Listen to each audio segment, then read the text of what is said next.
อันเป็นสาระที่เปิ้งของหมู่เฮาทุกคนขอกราบนมัสการพระครูสมุวิศววรกิจโจผู้อำนวยการสถานีผู้ควบคุมเสียงผู้อำนวยการสถานีนะเจ้าแล้วก็เป็นเจ้าวาดวัดสาหินจอยนะเจ้ากราบนมัสการพระครูบาดิกาสมากาณสีโลรองเจ้าวาดวัดสาหินเจ้าเจริญพรนะไม้แล้วก็กราบนมัสการพระอาจารย์อวรักษ์ปัญโยนันท์เจ้าสวัสดีโยมพี่สวัสดีไอ้หน่วยนะเจ้าครับผมเดี๋ยวครับใหม่ครับ แล้วก็คนผู้ฟังที่กำลังรับฟังรายการธรรมะคลายเครียดอยู่ในขณะนี้นะเจ้าวันนี้รายการธรรมะคลายเครียดของเราก็มาพบปะกับคุณผู้ฟังเหมือนเช่นเคยทุกวันเสาร์แล้วก็วันอาทิตย์นะเจ้า3 ทุ่มเป็นต้นไปก็จะมาปะทีมงานธรรมะคลายเครียดวันนี้ก็เจ้าพิสมัยสุริโยดรนะเจ้ามาเป็นผู้ดำเนินรายการในช่วงนี้วันนี้เป็นวันเสาร์ที่เท่าไรเนี่ย13ไม่นะวันเสาร์ที่13ครับวันนี้จำไม่ได้ละเป็นนี่เพื่อนเดือดร้อนหมดค่ะเป็นนี่เพื่อนเฮาต้องมาจำเนอะมาจำเจ้าวันนี้วันเสาร์ที่13เนาะเดือนกรกฎาคมนะเจ้าเนาะเดือนที่7แล้วเจ้าของปีนี้มันก็ไวนะเกินปีค่อนปีมาละปีค่อนปีมาละเจ้าแล้วก็ใกล้จะถึงพระป่าของเฮาแห่งบ่เมินแล้วเจ้านับไปนับมาค่ำ5 เดือนบ่ถึงเจ้าเนาะก็ช่วงนี้นิมนต์อาจารย์สมัครนะเจ้าเดี๋ยวก่อนก่อนที่จะพบปะกับอาจารย์สมัครเจ้าวันนี้มีเพลงให้เลือกอยู่2 เพลงด้วยกันเจ้าพ่อแก่ไม่เท่านะเจ้าพ่อแก่ไม่เท่าแล้วก็มาลัยน้ำใจนะเจ้าของชายเมืองสิงห์เพลงเลยนะเจ้าพ่อแก่แม่เท่าแล้วก็มาลัยน้ำใจนะเจ้าคุณผู้ฟังแล้วแต่คุณผู้ฟังจะเลือกเนอะวันนี้นะวันนี้มาถึงก็เสียงแหบเสียงแห้งรู้สึกว่าจะอั้นนะเจ้าตอนนี้นิมนต์อาจารย์สมัครเจ้า10 นิ้วขออัญชลีวันทากรมกับแด่องค์สมเด็จพระสัมมาสัมพุทธเจ้าตลอดถึงพระอรหันต์พระสงฆ์พระพุทธพระธรรมพระสงฆ์ตลอดถึงพระสาวกและพระอรหันต์ทุกตนกับถวายความเคารพและกับถวายความเคารพพระมหาเถรานุเถระทุกตนท่านมีอาจารย์พระครูสมุวิศวัตรหลวงพ่อเจ้าวาดวัดไผ่หินแล้วก็หลวงพ่อผู้อำนวยการสถานีพระพุทธศาสนา FM 104.5 เมกะเฮิรตซ์แล้วก็พระเถรานุเถระทุกตนขอกราบถวายเคารพแล้วก็สวัสดีอาจารย์สมณเณรเอารักษ์ครับผมครับผมนมัสการครับครับผมเจริญพรหน้าไหมหัวหน้าคณะรายการธรรมะคลายเครียดจากนักประการเจ้าตัวหน่วยตัวครับผมมาจากครับท่านผู้ฟังทางบ้านทุกท่านขอเจริญพรโทรศัพท์ดีแล้วก็โทรศัพท์ขอกราบนอบน้อมยังคุณพระติทาไรรัตนผ่านแพ้วพระเจ้าต่าง3 ประการหมายมีพระพุทธพระธรรมพระสงฆ์ อันเป็นสารณะที่เปิ่งของหมู่เฮาต่างหลายขอกราบไหว้สาบุญญาปรมีธรรมท่านอาจารย์ท่านพระครูสมุวิศวัตวรกิจโยผู้อำนวยการสถานีวิทยุคลื่นพระพุทธศาสนาการศึกษาและวัฒนธรรม 104.50 ท่านเจ้าอาวาสวัดฝ่ายหินพร้อมไปด้วยพระสงฆ์องค์เนนเจ้าทุกรูปทุกองค์ด้วยความเคารพอย่างสูงสุดยิ่งครับผมขอกราบนมัสการท่านอาจารย์ท่านพระครูใบดีกาสมัครญาณศรีโลด้วยความเคารพครับผม ครับผมอาจารย์สำเนียง และก็สวัสดีโยมพี่สมัยผู้ดำเนินรายการ ครับนมัสการเจ้า สวัสดีลุงนุย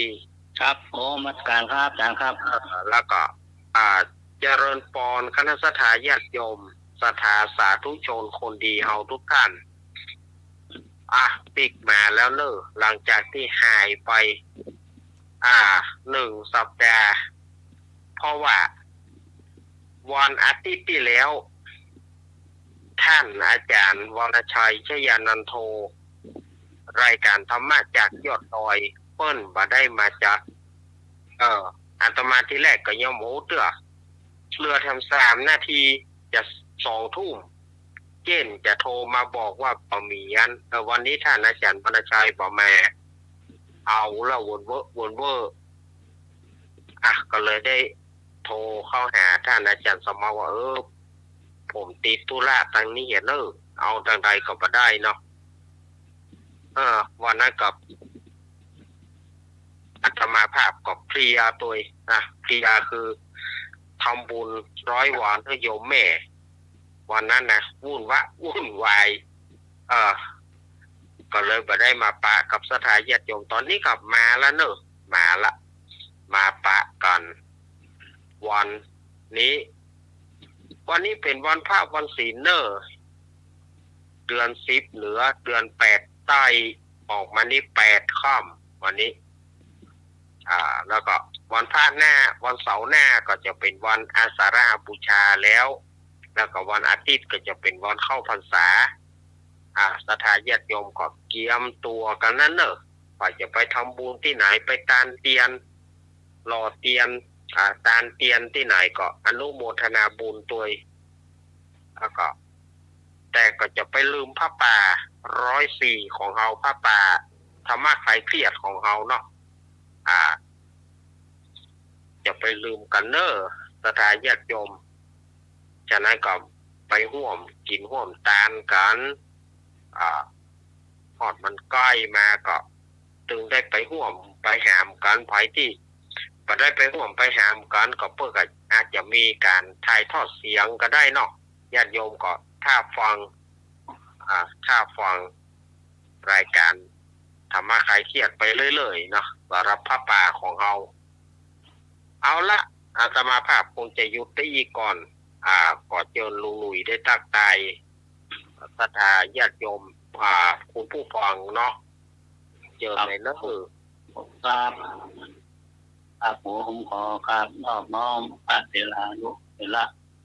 ทุกลูกทุกตนทุกองค์ครับผมถึงสามเณรน้อยทุกองค์ครับอาจารย์พระครูสมุวิศวัตครับผมเมตตาเวลาธรรมะคลายเครียดนะครับผมครับตามใบสาพระครูดีกาทัศมาครับผมครับใบสาข้างอาจารย์นวรักษ์ครับผมดีพี่สมัยครับธรรมะคลายเครียดทุกท่านทุกคนนะครับผมวันนี้มาแล้วเลยครับดีพี่สมัยวัดตั้งเองตายมุงสิงเนาะที่การโทรศัพท์ตอนนี้ดีแล้วเนาะก็ครับดีแล้วเจ้า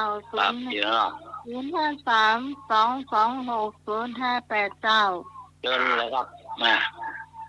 ใส่มาเปิดก่อนโทรศัพท์ไม่เช็งเลยไม่เยี่ยมเสียงดีต่างหากเนาะเอาลูกครับผมมาล้านอันก็สร้าง นะ ปกติมีเสียงให้ยินแต่เบานะวันนี้ใส่แจวเลยหัน อ่า อืม เจ้าเจริญพรเนอะ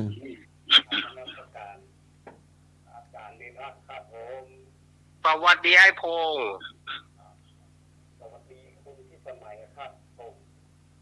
จ้าสวัสดีเจ้า ครับผมครับขอบคุณครับ สวัสดีไปยังแม่บุญพี่กรพี่พรแม่สุทิพย์แล้วก็คุณแม่ทั้งหลายโดยทุกท่านด้วยนะครับแล้วมีเพลงอย่างครับ พ่อแก่แม่เฒ่า มาลัยน้ำใจ มาลัยน้ำใจเนาะ ครับอะไรน้ำใจพ่อแกแม่เท่า น้ำไม่ถึงเป็นสิ่งคนเป็นสองเพลงเจ้า เพลงไอ้พงษ์เอามาลัยน้ำใจเนาะ อะไรน้ำใจ อย่างก้อง เป็นคนรู้ใจของไอ้ที่ลมพรครับผม อย่างก้อง คนรู้ใจ บรรจุเป็นคนรู้ใจบรรจุเป็นคนรู้ใจ คนรู้ใจ ลมพร ครับ เองมอบไปยังเนี่ยศิลปินบ้านคานะครับเดินฟังทุกคืนเสาร์อาทิตย์นะครับผม ครับโอ้ขอบคุณครับผม นี่ก็ไอ้บางไอ้เบา999ก็จ่ายมาเนอะ โอ้โหถึงตันได้เพื่อนะ โอ้ 99ได้พันหนึ่งแล้วก็จะเอาในหมื่นอยู่นี่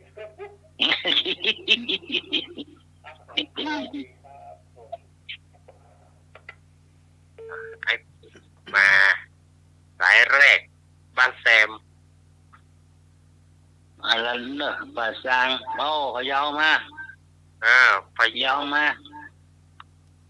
อ้าว0532 ให้บนส่งกินข้าวแล้วก็มาเนอะยำปลาแห้ง ส่งมาเนอะให้บุส่ง คนยำปลาแห้งนอนนี่แหละ ก็คือสมุทรวิทวัฒน์วรากิจโยผู้ในการสถานีเจ้ากลาเวสาพระครูใบติกาสมัครยานสิโรเจ้า เจริญพร เจ้ากลาเวสาพระอาจารย์ในบ้านเจ้า สวัสดีแม่พร เจ้าสวัสดีน้องใหม่เจ้า จ้าสวัสดีเจ้า เจ้าสวัสดีลุงเลยเจ้า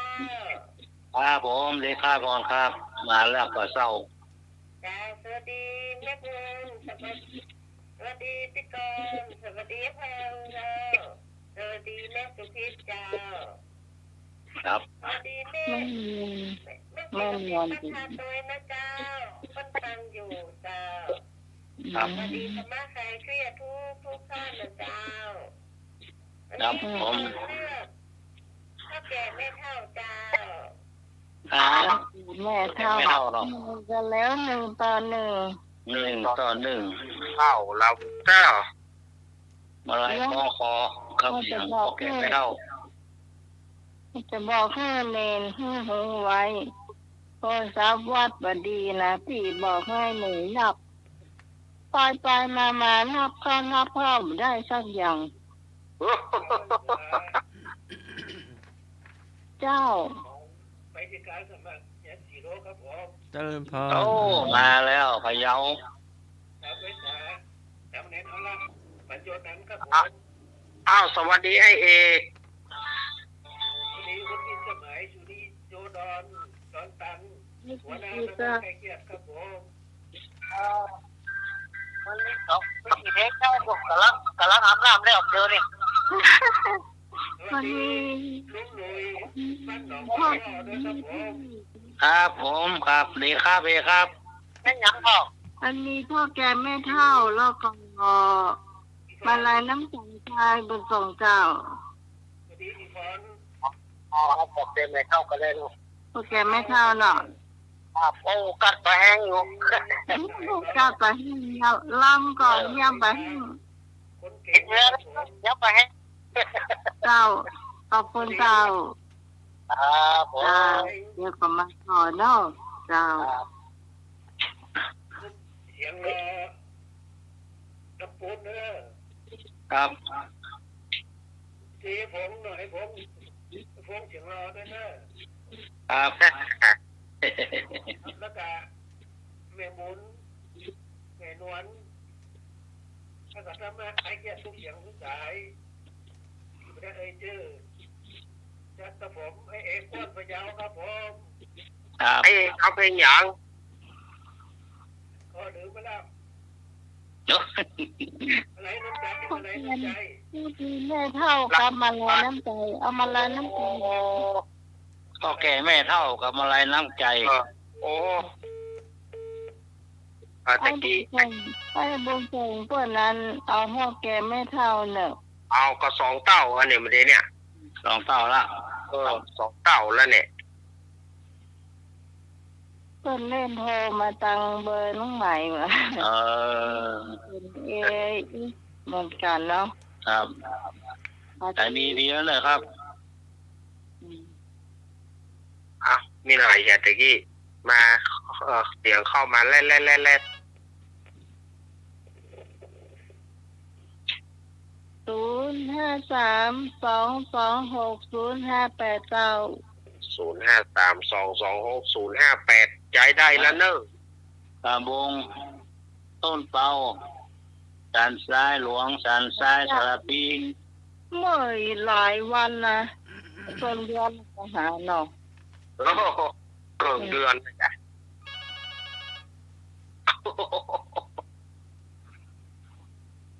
สวัสดีเจ้า เจ้าไม่สวัสดีเจ้า มาแล้วกาก้อม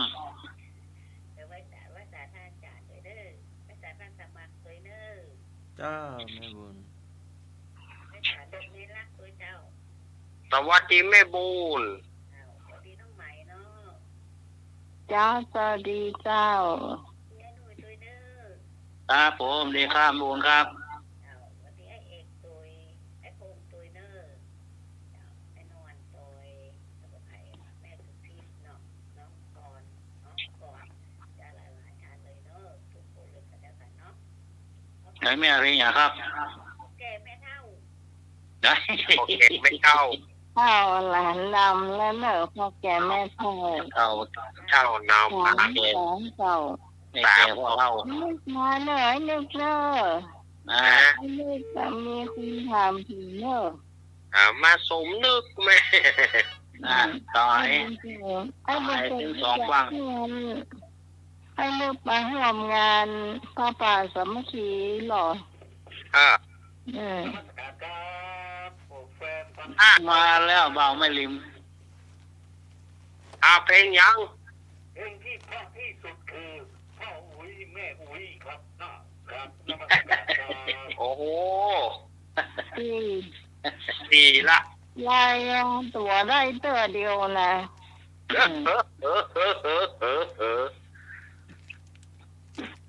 อัน โอ้ยไม่โอ้ย ไอเอกว่าอีกเหรอไอเกี้ยวตะโมน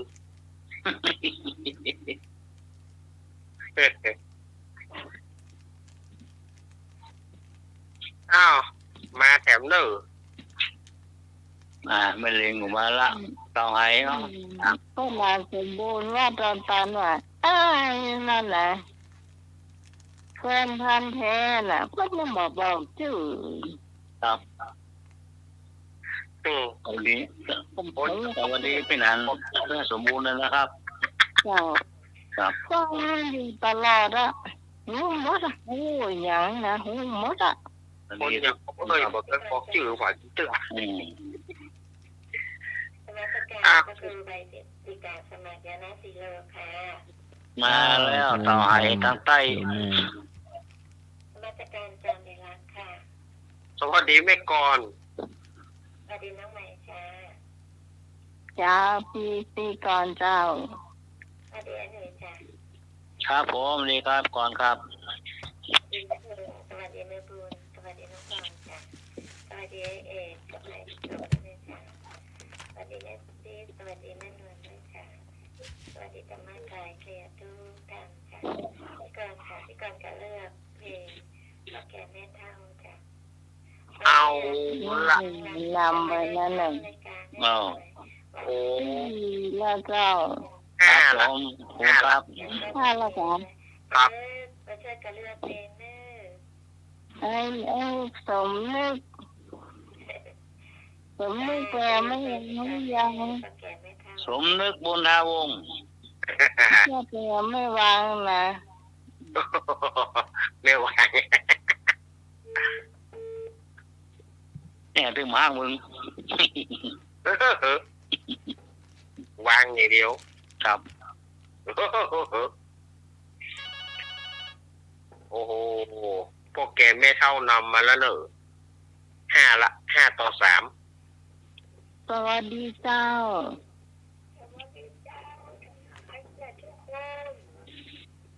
โอ้มาแล้วร้องโมแดง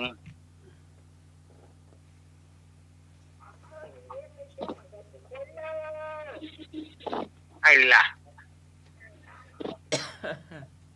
อยู่ดีมีฝึกนี่นะเราได้กะ เจ้า บ้านระวังที่การเมื่อเจ้ากันแล้วกันเนอะ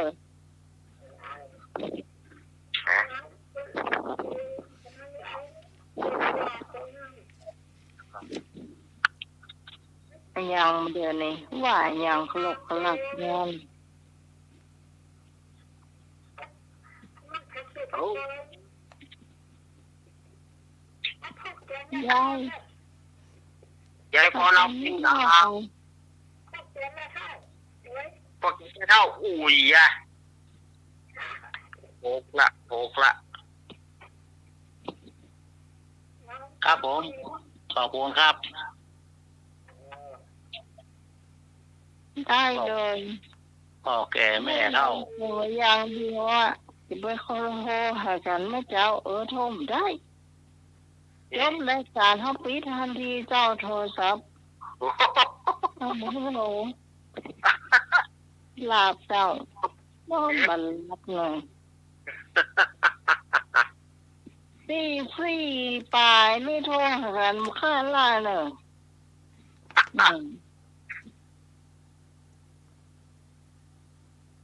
เอาจบรายการมันก็เตียงเนาะเลิกไปเนาะกำลังรับได้น้อยเดียว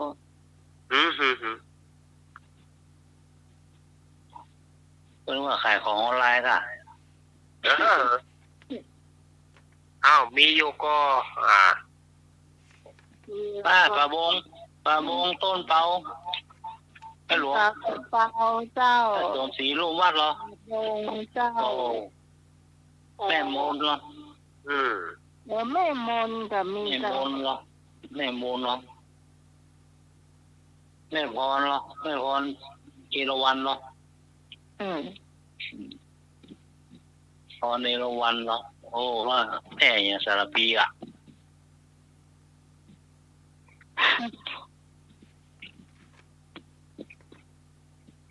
วันนั้นโทรมาวันพุธก็รายการก็ขอเพลงเลยลอยลงโอ้ยแสดงว่าเป็นแฟนพันธุ์แท้จ้ะแฟนพันธุ์แท้จะต้องรู้ว่าเราจัดรายการเสาร์อาทิตย์กะ เนาะ เจ้า พ่อแก่แม่เฒ่าเจ้า โอ้ขอบ น่า คุณ แม่ย่อย เจ้า แม่สุพิษมาแล้วพ่อแก่แม่เฒ่า ไอ้นึกมาหน่อยนึกเนอะ นึกมา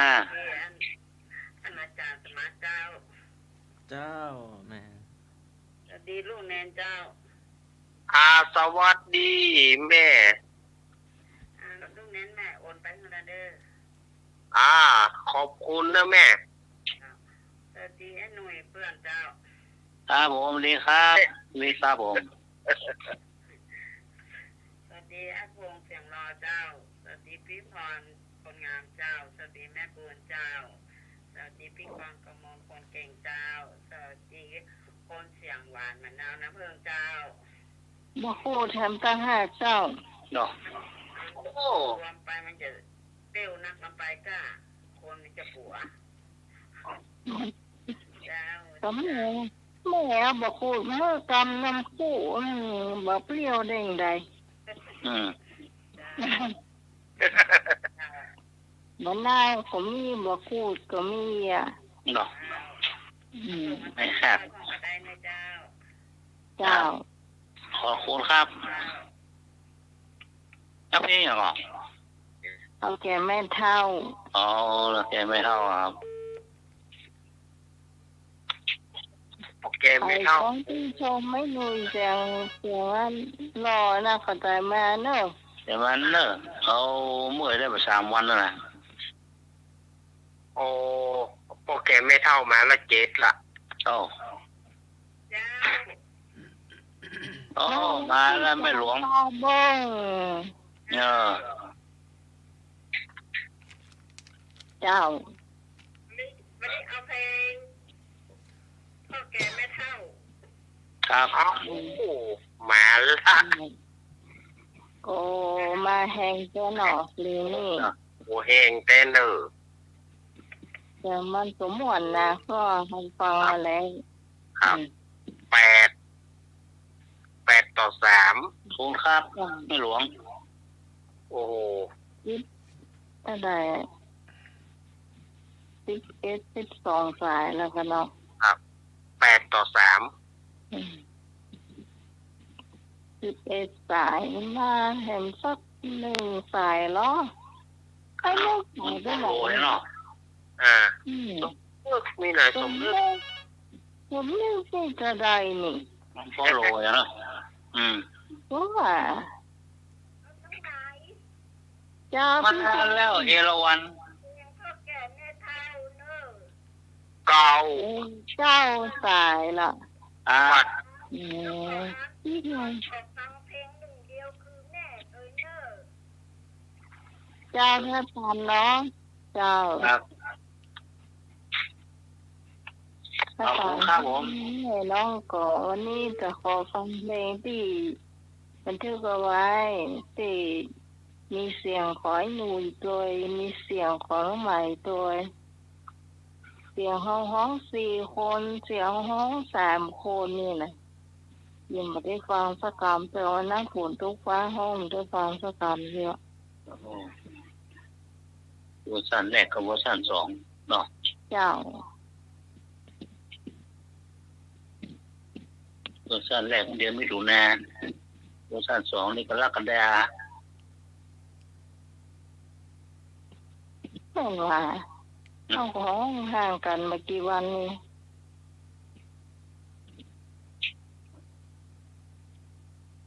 ครับผมมูลค่าครับเวลาโมมาดีๆแล้ว ลองไปด้วยกันเจ้ากันเร็วจ้าเต้อเจ้าเอาหมอก็ได้ลูกอะเดินไปไม่วางพุ่นละ พี่สาวต้นเก่ามาอยู่ก่อทางดอยสะเก็ดเจ้าดอยสะเก็ดแม่อย่างน้ออยู่ดอยสะเก็ดจำก็ไปได้แล้วเนาะ แล้วก็มีการรายการใหม่ที่ต้นเตานะเจ้าที่เป็นผู้ตายเนาะมันก็จำไม่ได้แล้วเจออย่างพวกก็บอกเงินนะ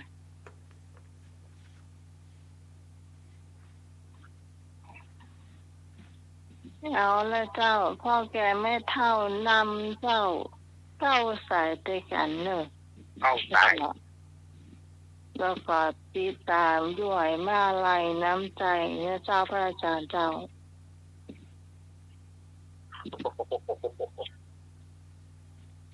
ทีนี้พระอาจารย์คงคุมเสียงเองเนาะมาแล้วเจ้า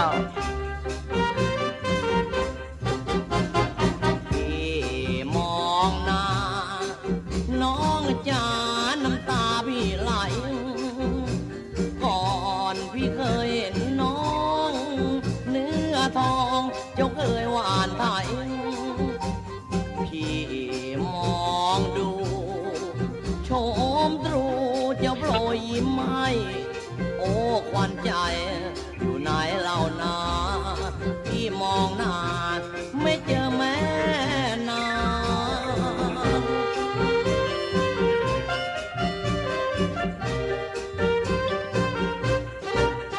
ข่าวว่าน้องมาบางกอกน้องบอกพี่ที่กองฟ้าว่าจะไม่ลืมนะท้องนาโอ้น้องจ๋าเห็นใจละพี่บ้างก่อนที่เคยไทยทาสน้องรักเจ้าช่วยทางทางเดี๋ยวนี้ยาปล้องเต็มหน้า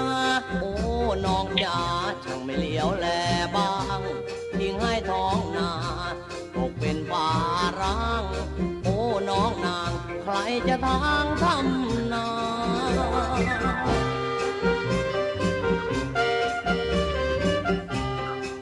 ของหมดละ ลูกชาวนาน้องจ๋ามีควรเปลี่ยนวัดก่อนนี่เคยเงียบเหงาสองเราเลี้ยงควายรวมกันไม่มีแรงไถนาสองแปลงสั้นๆเพราะเดียวนี้ไม่มีแจ่มจันทร์มาสร้างสวรรค์วิมานปลายนา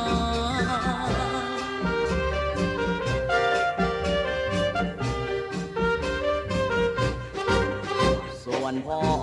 น้องลือก็แก่แม่น้องก็เดินช้าตื่นเช้า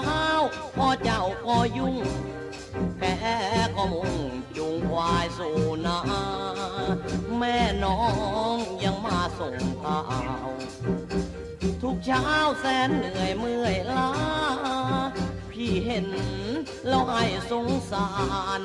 แกเคยหวานให้พี่ไล่ควายมายายน้องเชือนแช่พ่อก็แก่แม่ก็ชราโอ้การดากลับมาเธอนานวลจันทร์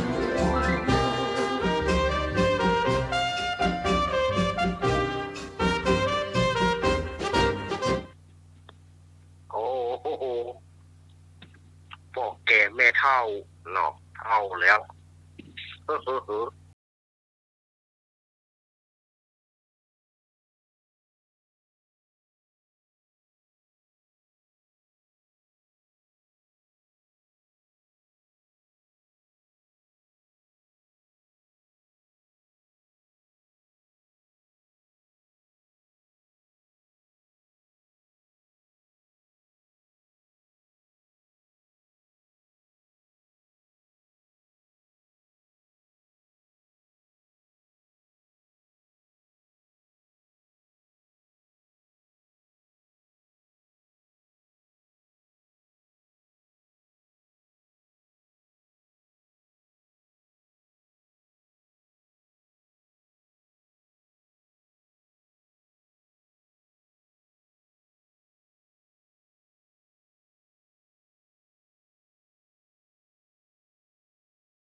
จบไปแล้วมา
จบไปแล้ว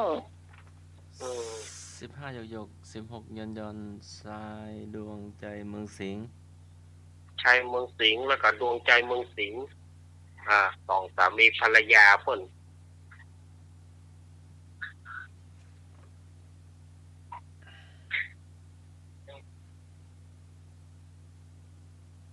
จำเพลงของพระพงศ์ขอไว้เหรอ อย่างก็บรรจุ มัน ไอ้แก คนรู้ใจอะไร บรรจุเป็นคนรู้ใจของไม้พิรมพร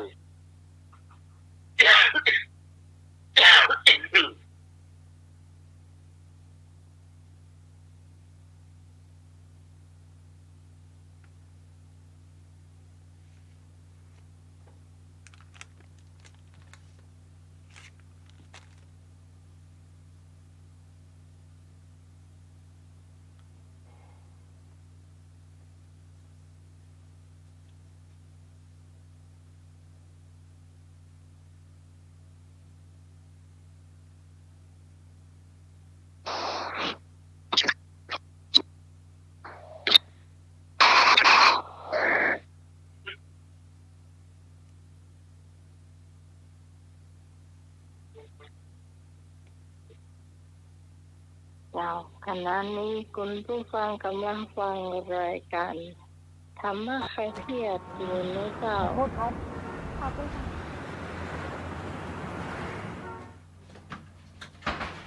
เนตรคืนพรุ่งนี้มันเป็นคืนวัน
จะไม่พลาดการติดตามมิวสิกวิดีโอใหม่ๆและกิจกรรมความเคลื่อนไหวของ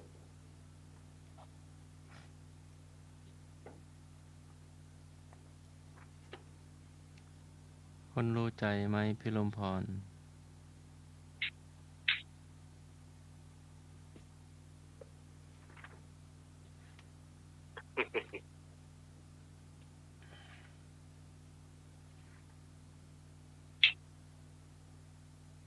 จบไปแล้วครับเพลงคนรู้ใจเนาะไม่มีลมพร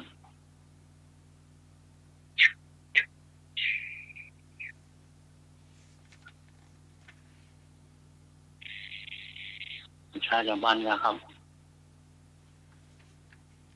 น้ำมันประชาสัมพันธ์เหรอ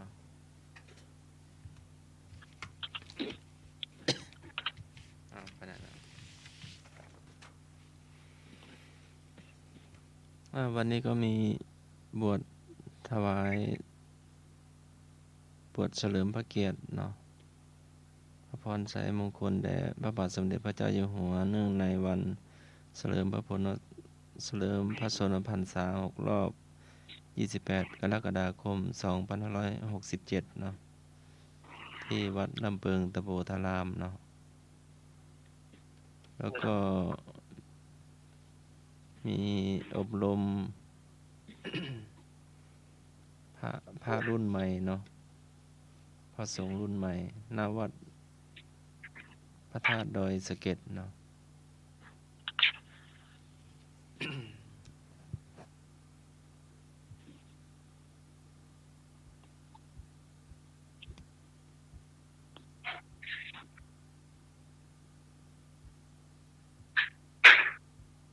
ณวัดพระธาตุดอยสะเก็ด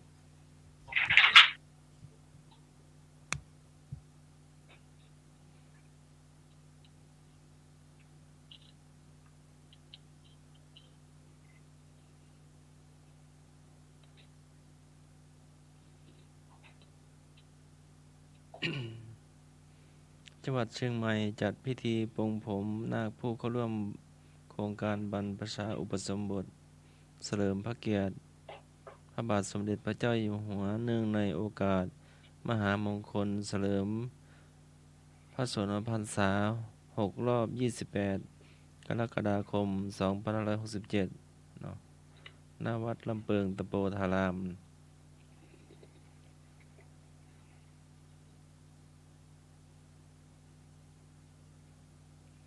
แล้วก็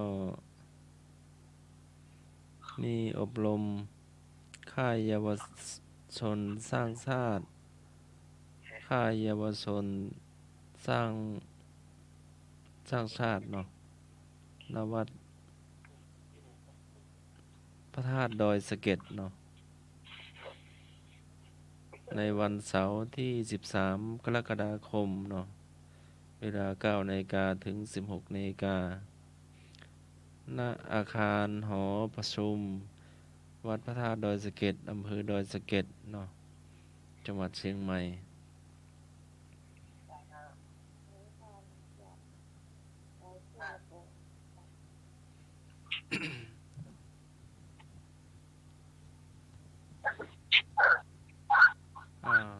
เท่าที่จำได้เนาะ จำรายชื่อ ก็ปล่อยหลวง11-12 กรกฎาคมก็ผ่านมาด้วยดีเนาะทั้งคณะสงฆ์ทั้งจังหวัดเนาะทุกอำเภอทุกวัดเนาะแต่ก็คับข้างเนาะแต่ละหัววัดแต่ละอำเภอแต่ละวัดละวาก็พร้อมเพรียงกันเนาะเจ้า ก็เพื่อว่าจะได้ดังที่พระองค์ได้ตรัสไว้เนาะผู้ใดอุปถากภิกษุใครผู้นั้นชื่อว่าอุปถากพระตถาคตเนาะก็ลูกพระลูกเนรเราก็ยามป่วยยามอาพาธมาเนาะก็ไปรักษาได้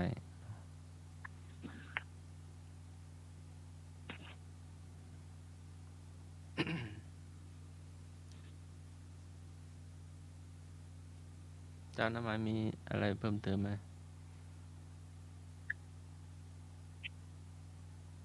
ยังหมดหรือยัง เจ้าเอาเท่าที่จำได้ก่อนเนาะได้3-4 งานอยู่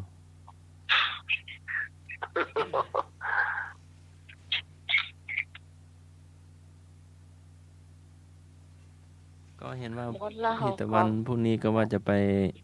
รอเทียนพรรษาที่มหาวิทยาลัยลำปางเนาะก็ที่นานทินแล้วก็พี่ตะวันเนาะ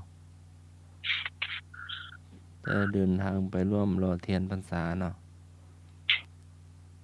เจ้า ที่ไหน อันตลุงหนูมาที่มหาวิทยาลัยลำปาง เจ้าอาจารย์อารักษ์ได้ไปกับครับ ไม่ได้ไปครับ เดี๋ยวทุกปีที่รอที่ลำปางเนาะที่มหาวิทยาลัยเนาะหรือว่าคนละที่ ปีที่แล้วนี่ที่วัดทุ่งโป่ง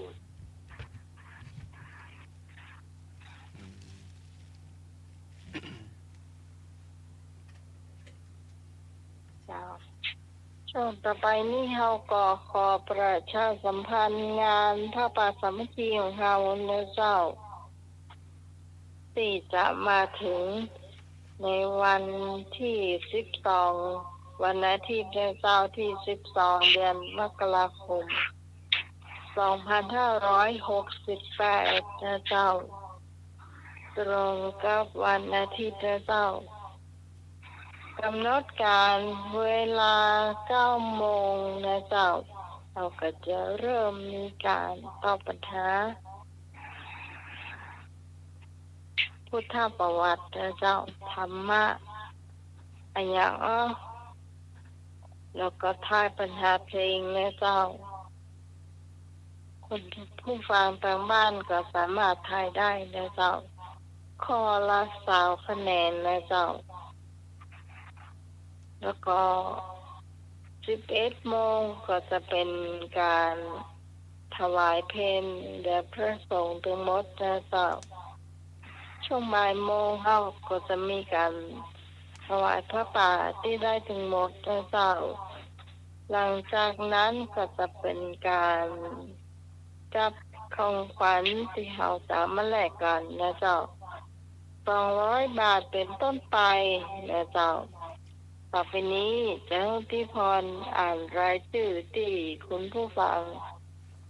ส่งเข้ามานะเจ้าแล้วก็บางท่านนี่ก็โอนเข้ามาตามหมายเรียบร้อยก็ได้รับเรียบร้อยเดี๋ยวพี่พรเป็นคนอ่านนะเจ้า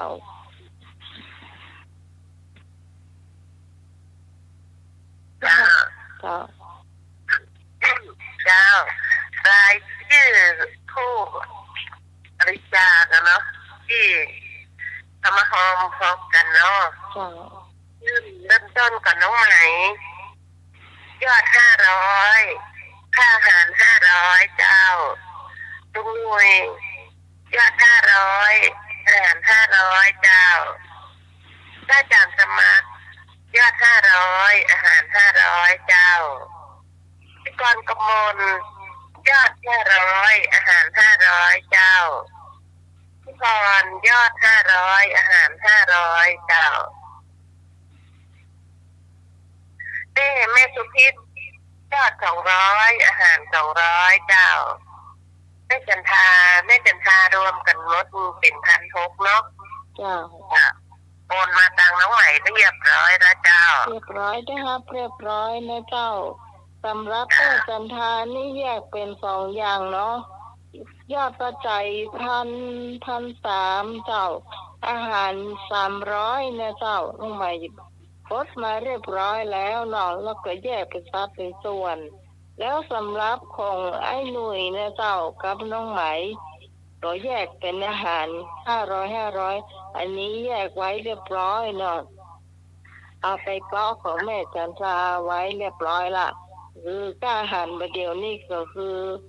ได้1,300เองเนาะเจ้า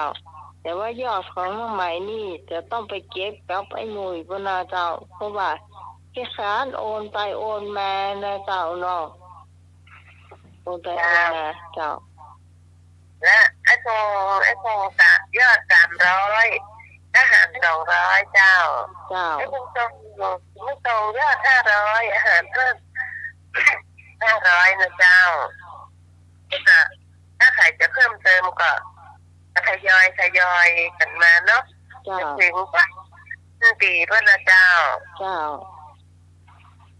สำหรับไอ้บุญส่งนี่ก็ไม่แรงนี่ก็ได้รู้กันนะเจ้ามันจะไม่แรงนะคนก็ทำกับข้าวเรียบร้อยแล้วก็โทรมาหาเนาะก็ต้องขอบคุณนักแม่ใจบุญส่งเพื่อนหูจัก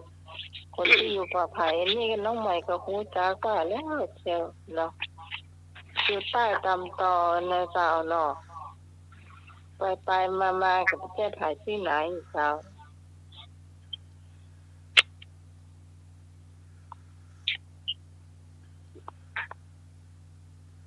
สำหรับต่อไปเนาะเราจะมีการตอบปัญหาเนาะผู้ตอบประวัติคุณผู้ฟังท่านไหนจะเพิ่มเติมเข้ามาก็ขอเชิญนะเจ้าสมมติเราจะไปหาพี่พรด้วยเบอร์นี้เนอะพี่พรเนอะเพราะว่ามันเวลารู้เราก็จะได้รู้เนาะจ้า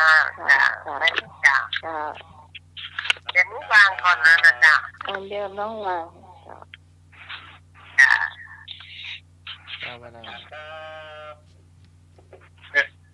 เจ้าวาดาที่จะไปร่วมงานตัวครับนะวันนี้ก็ได้วันปุ๊บก็ได้วันไหนก็จะได้นะโอ้ไปร่วมงานสันเล่าวัดไผ่นะครับครับชื่อเสียงโด่งดังครับนมัสการว่าอย่างจงมุ่งมาพวกนี้ก็มาสวดมนต์ก็ได้เนาะสวดมนต์ที่ธรรมสถานนั่นเนาะเจ้าช่วงเช้า10 โมงเนาะเจ้า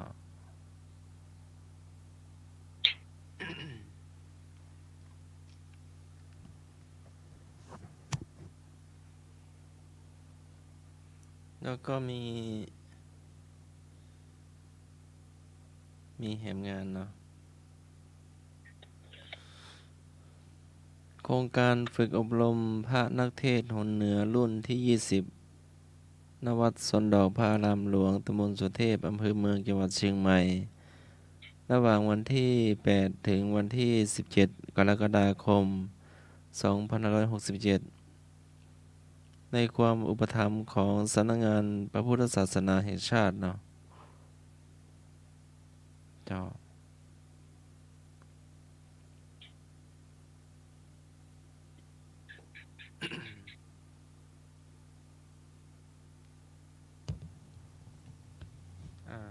เท่าที่ทราบก็ประชาสัมพันธ์ไป 4-5 งานเนาะก่อนที่เราจะไปตอบปัญหาจะสมัครเปิดเพลงให้ฟังกันที่แม่ขอไว้เนาะ2 เวอร์ชันเลยหมูว่าถ้าจะสมัครมีก่อที่บันทึกเสียงขอให้หน่วยไว้เลย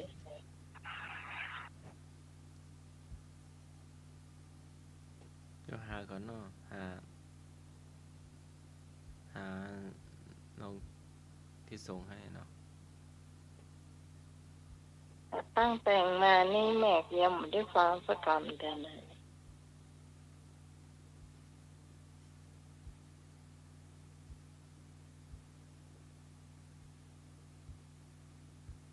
เวลาห้องบนกับได้ยินจะปิดอันกระจกมด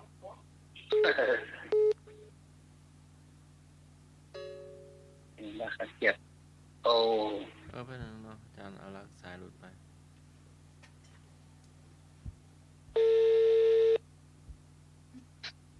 ครับผมมาละสายรุดกะสายมันรูดไปแต่กี้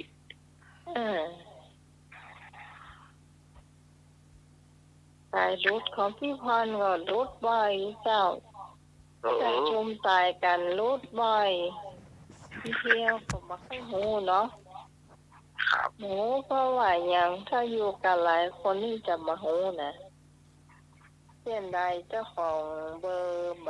าตืดๆเข้าไว้น่ะ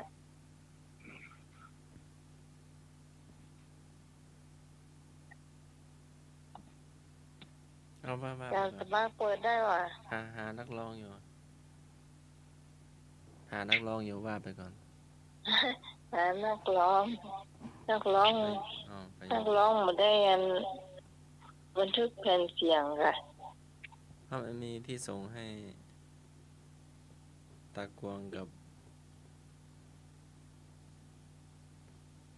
เจ้าครูเพราะตอนใช้โทรศัพท์มันลายมันจะมืดแล้วเนาะมันก็เลยต้องหลับตาหาน่ะมัน เน็ตสู้อันลายไม่ไหวเนาะลายสู้เน็ตไม่ไหวลายสู้โทรศัพท์เอาไว้เนาะมันก็เลยรูปหน้าตาก็เลย มีแต่ตัวหัว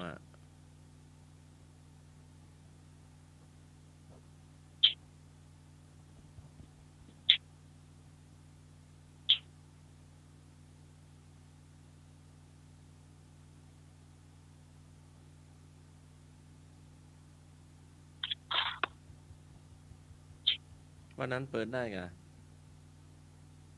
เปิดได้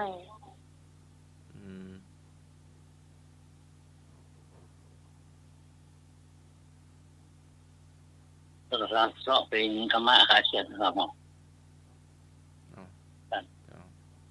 ฟัง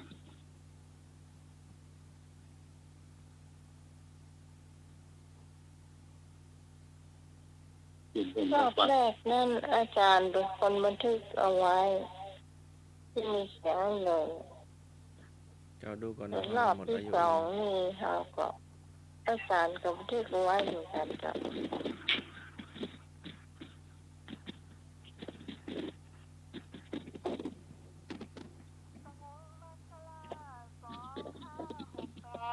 มันเป็นเดือนแร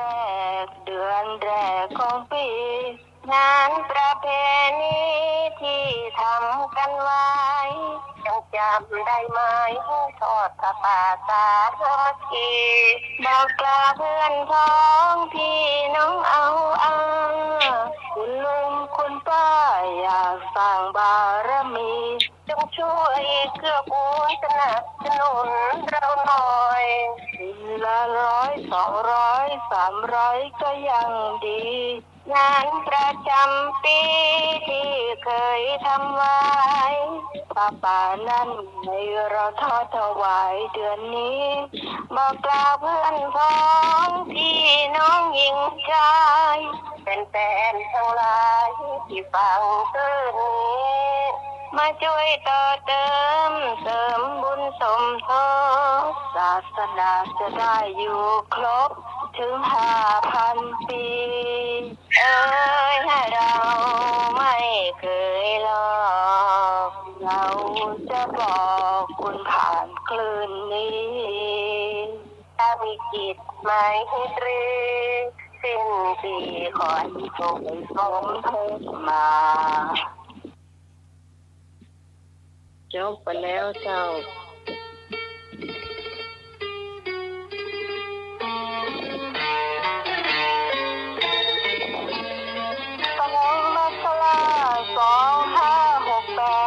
มันเป็นเดือนแรกของปีงานประเพณีที่ทำกันไว้ยังจำได้ไหมทอดผ้าป่าสามัคคีบอกกล่าวเพื่อนพ้องพี่น้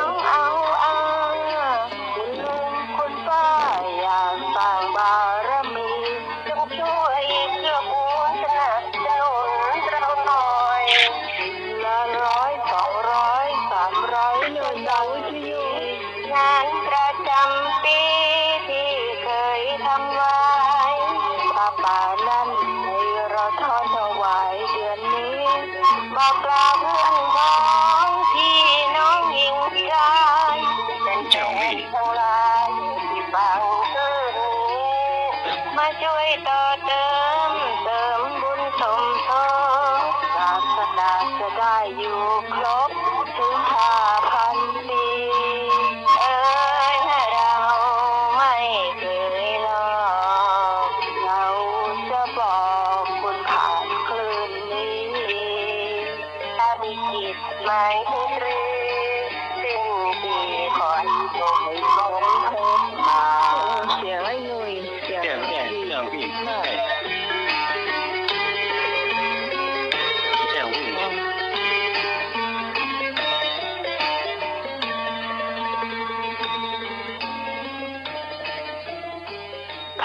ถ้าที่มีไอ้หนุ่ยร้องที่ไหนอ้าวก็อาจารย์ให้มาแค่นี้อะ นี่มันมีสาว ต้องร้องใหม่แล้วก็มันไม่มีนะ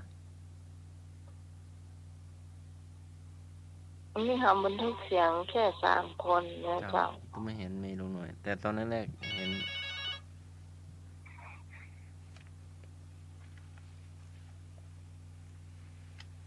ฮัลโหล นมัสการครับเสียงมันรบกวนอย่างหมูอ่ะมันไม่ได้ยินชัดเลยอ่ะเนี่ยน้องไม่ได้ชัดเจนขนาดเลยอ่ะเสียงมันดังผ่าอย่างกับหมูครับนะครับฟังหมูม่วนเลยครับนมัสการครับ ไม่ได้ยิน เสียง เสียง สดๆก็ดีก็ดีไปอย่างเนาะ ฮะ เสียงสดๆก็ดีไปอย่าง เสียงดนตรีก็ดีคนละอย่างเนาะ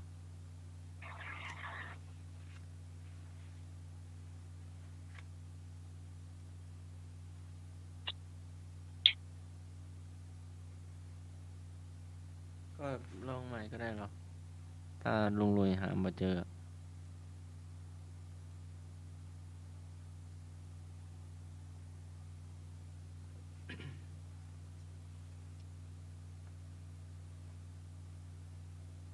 เอาลุงนุยหามาเจอเนาะ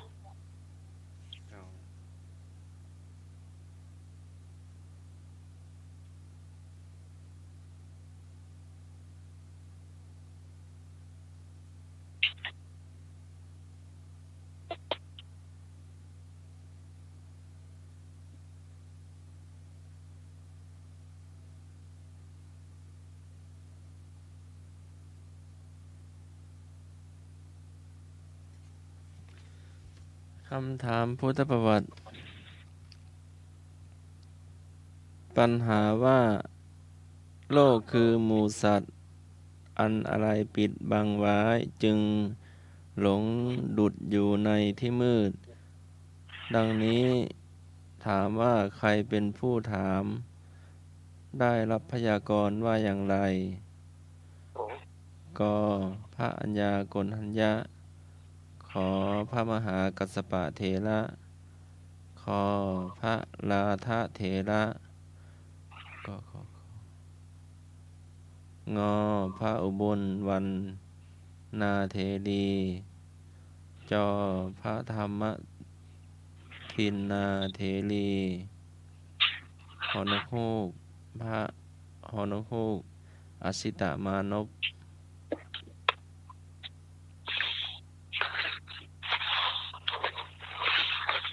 ปัญหาว่าโลกคือหมู่สัตว์อันอะไร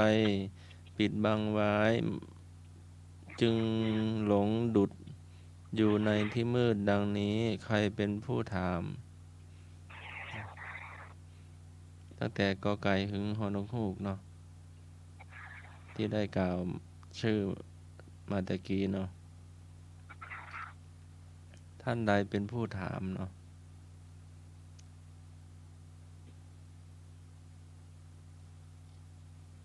ตอบมาได้เลย 053-226-058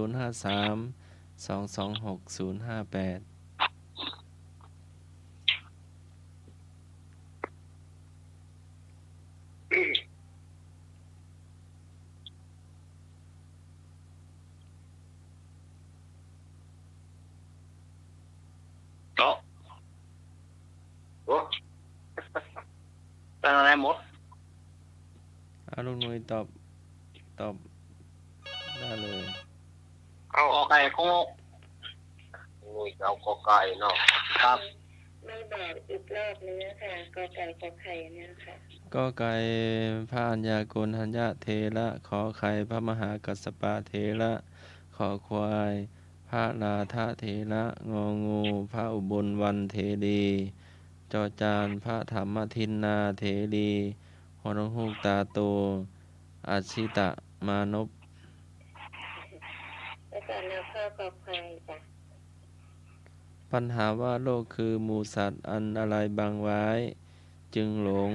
ดุดอยู่ในที่มืดดังนี้ใครเป็นผู้ถาม เขาจะเอาฮอนกฮูกพุ่น แล้วก็กอไข่จ้ะ ลุงหน่วยเป็นผู้ถาม จำสมัครกันแต่เอาก็กอไข่จ้ะ จางสมัครเป็นผู้ถามอ่ะเขาจะเป็นผู้ตอบฮอนกฮูกตาโต กงก จำสมัครจ้ะ เจ้า ให้เป็นผู้ตอบกอไก่กงก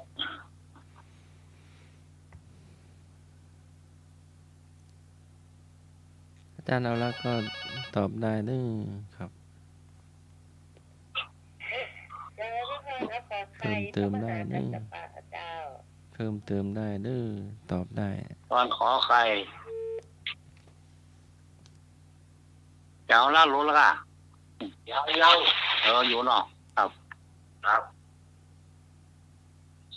รูดเกิดตืดมาเนอะ ครับผม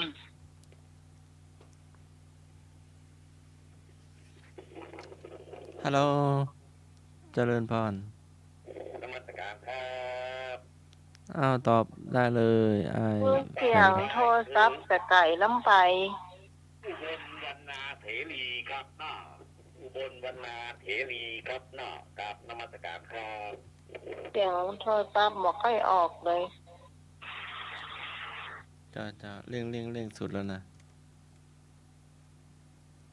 มัน เร่ง ไก่ คันเร่ อะ ง มัน เร่ง ไก่ เอาไม้ก็จอโทรศัพท์แล้วนะ มันเสียงไกลอ่ะ เสียงคนที่โทรเข้ามาก็ดี อ๋อ ลืมเปิดไฟตา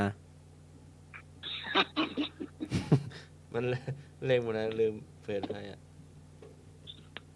ต้องเปิดไฟตาตัวเองนะเอาโทรมาใหม่เนึงปัญหาว่าโลกคือหมู่สัตว์อันอะไรปิดบังไว้ จึงหลงดุดอยู่ในที่มืดดังนี้ใครเป็นผู้ถาม ดังแล้วก่อนดังก่อน โล ครับดัง ก่อนอ้าย มาเต็มครับ กอไก่ นี่เราสำนึกอีไก่ยังแฟนหน่อยกะ ได้ยินแล้วครับได้ยินแล้วแต่กี้มลังดังกล้วย ลืมเปิดไฟมันเลยไม่เห็นทาง ครับผมอยากขอไข่ครับผมขอชอบขอไข่ ขอใครกะพระมหากัสสปะเทระกะ ครับ ขอบคุณครับ หาเจอสปาหนอ บ่เอาฮอนงฮูกกะมันอยู่ไกลกะ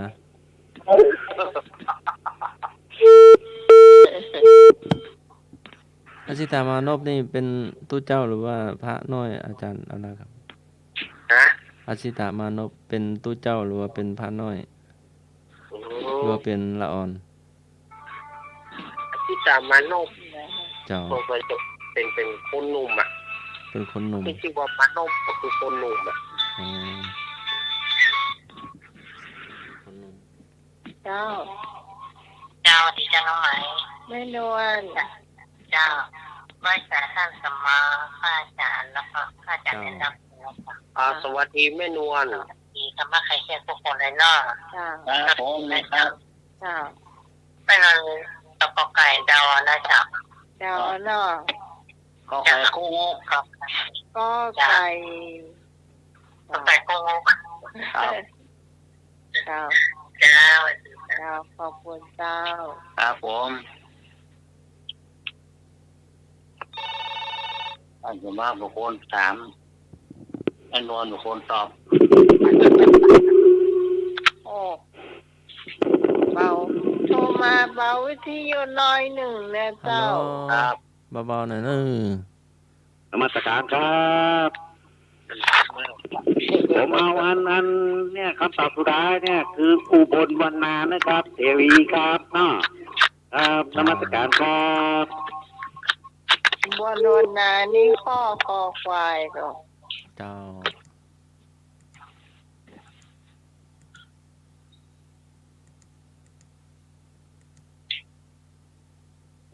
ใช่ เจอเลยครับ งองูกะ ขององูอุบลวรรณเทนี ใช่จะเป็นงองู เจ้างองูอุบลวรรณอุบลวรรณเถรีข้ององูเนอะ เมื่อไหร่มด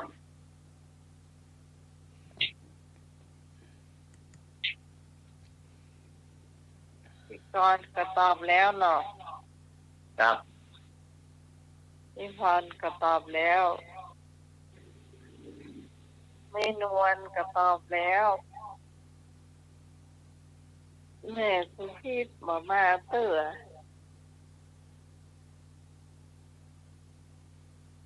มาให้ย่อยมา ไอ้พงมาเตื้อ ตรงมานอกคนหูใจค่ะ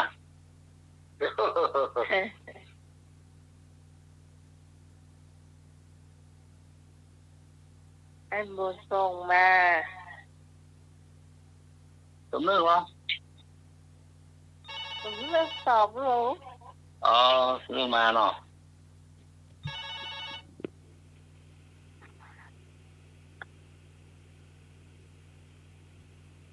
เจ้าสวัสดีเจ้า ครับเอาข้อขอไข่เจ้า ขอไข่ ขอใครเนาะ เจ้า ถ้าจะมาบุคคลถามเนี่ยพี่บุคคลตอบ อ๋อจ้า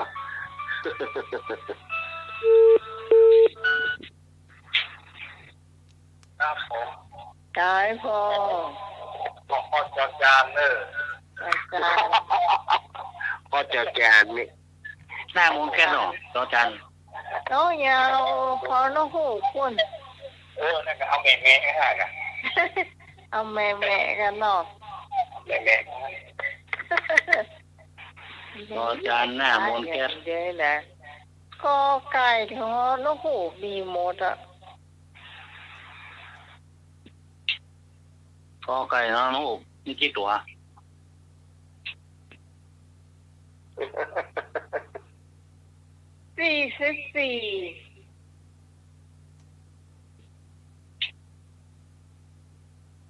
รับรองท่อหมดจบไอ้นุ่นตาเลยอ่ะ นี่พูดจะถามเลยขอไก่งอลูกนี่นะ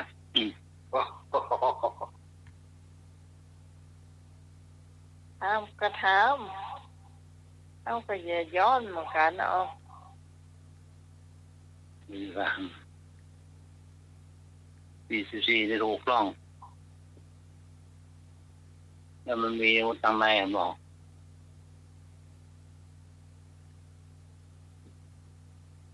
ครับผมเจอแล้วครับขอไก่เจ้าน้อง วัดเท่า อาจารย์3 โมงแค่ คนตอบแล้วรู้ ออกไปแล้วรู้เออ เมาไปอยู่ตั้งใด ปัญหาว่าโลกคือหมู่สัตว์อันอะไรปิดบังไว้จึงหลงดุดอยู่ในที่มืดดังนี้ใครเป็นผู้ถาม ตอบอาชิตมานพผู้ถาม เอ๊ะเมื่อไหร่จะอยู่คนเดียว โอ้ เอ๊ะ อาชิตมานพเป็นคนหนมกับอาจารย์รักไม่ได้เป็นเจ้าเนาะ เขาไม่ได้เป็นพระ อ๋อ ขอไก่ก็งงเนาะ คนนี้ว่าเป็นหัวหน้าคณะศิษย์ทั้ง16 ครับ ของพราหมณ์วลี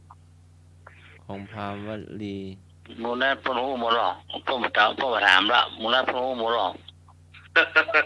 นี่เป็นบุคคลธรรมดาพวกกระถามค่ะเนาะ มโนนี่เป็นหัวหน้าเนาะ ครับ คุณหนุ่ม คนหนุ่มในนี้ว่าเป็นหัวหน้าคณะศิษย์ ครับ ทั้ง16ของพราหมณ์ภาวลีต่อมาก็ได้บรรลุ คุณโอ้โมเราพ่อมาถามละ อุปสมบทว่า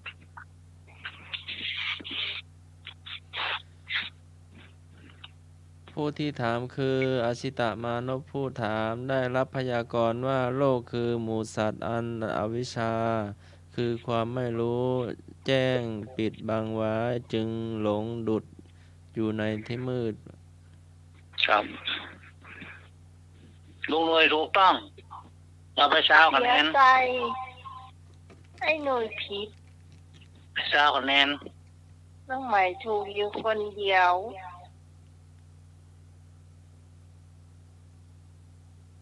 ไผ่ป้อประตูอยู่อ่ะ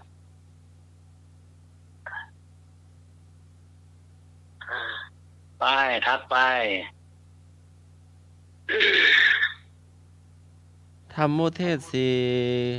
ข้อที่พระรัฐบาลแสดงแก่พระเจ้าโกลัพพยะ มีใจความว่าอย่างไรก็โลกคือหมู่สัตว์อันชราเป็นผู้นำเข้าไปใกล้ไม่ยั่งยืน2โลกคือหมู่สัตว์ไม่มีผู้ป้องกันไม่เป็นใหญ่จำเฉพาะตน3โลกคือหมู่สัตว์ไม่มีอะไรเป็นของตนจำต้องสละทิ้งทั้งปวง4โลกคือหมู่สัตว์พ่องอยู่เป็นนิจไม่รู้จักอิ่มเป็นทาสแห่งตัณหา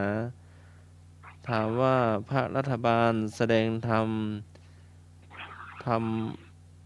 มุเทศ4ข้อนี้แก่ใคร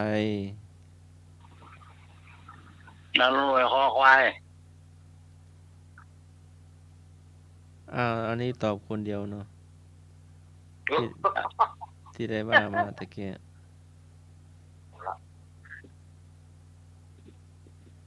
รัฐบาล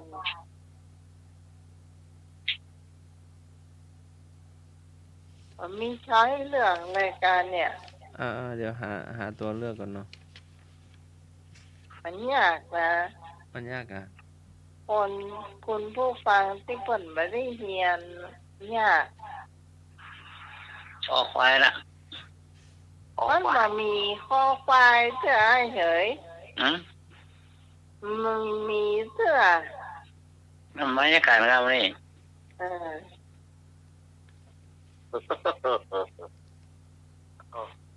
เกี่ยข้อแล้วกันที่มันเป็นอย่างมันไม่มีอะไรสักอย่างของเราเป็นของเราแล้วกัน โอ้ยเปิ่นกำลังเลือกอยู่ จะมีกอ ก็ไก่แสดงธรรมแก่พระเจ้าโกลัพพยะ ขอไข่แสดงแก่พราหมณ์คอควายแสดงแก่พระอัญญาโกณทัญญะงองูแสดงแก่พระสารีบุตรจอจานแสดงแก่พระอานนท์ ก็ไก่วันสามอ่ะ เอาสถานญาติโยมก็ตอบก็เข้ามาเนอะ เจ้าก็ไก่ก็งอกนั่นแหละเจ้า แม่จำได้กะหรือว่าแม่เดาเอา พระเจ้าโกลัพยะ แล้วก็เติมเพื่อนได้หลานน้องก็ไก่แล้วกัน ถ้าท่านใดตั้งใจฟังก็จะจับได้นะ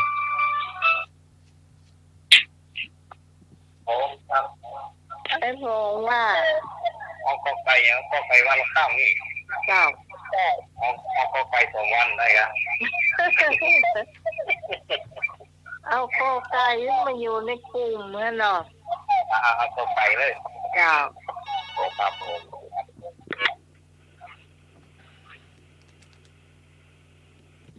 ต้องหลังๆเนี่ยคงอยู่สุดแล้วเลยก็คงได้ น่ะ ท่านใดเป่า พัดล ม ม นต์เนาะ ใดน่ะ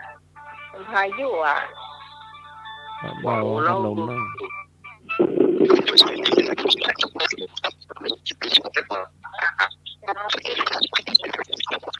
น้องก็เอาของกันจะเป็นนั่นเนอะ เจ้า ผม เจ้า หัวเต่าเนาะถ้าไปคนเดียวหัวเต่าเนาะ แม่นแล้ว ตะกี้ยาธาตุน้ำแดงเอาไปทาหัวเข่าเด้อ นู่นนี่เหมือนเต่าแล้ เรา ว ไปคนเดียวมั้งอ่ะ เจ้าแม่นไอ้ก็ต้อยสักคนลูก เอา เจ้า ฮัลโหลสายนี่ว่าจะได้เนาะ นมัสการครับ ตอบว่าจะได้แสดงธรรมแก่ใคร คืออัญญาโพธัญญะครับครับนมัสการ เตียงมันยังไปไก่แต่ไก่ว่านะไอ้นี่เพิ่นยังดังเลยเอ้ยนึกยังดัง ว่าใกล้ๆโทรศัพท์นึง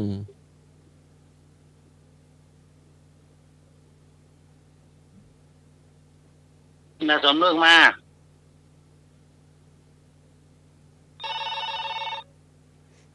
053810406เบอร์นี้นะ ดังๆก็เปิดไฟเปิดไมค์เปิดคันเร่งแล้วนะ พระเจ้าสวัสดีเจ้า ไหลคันเร่งแล้ว ก็ไก่จะ ดังๆก่อนนะไหม เจ้าดัง อันนี้ดัง810406กล่อง อันนี้แม่อย่างแม่ เป็นสุคิด แม่สุพิษอยู่บ้านอย่าง โอ้ไปอยู่ตะกล้วยตะลอยพวกกะหา บอกตัวนึงอยู่ไหน เจ้า วันงานก็แนะนำตัวเนอะ ก็ประจำเสียงกันได้หมดอ่ะนี่ก็อาจารย์สมัครกันได้ค่ะ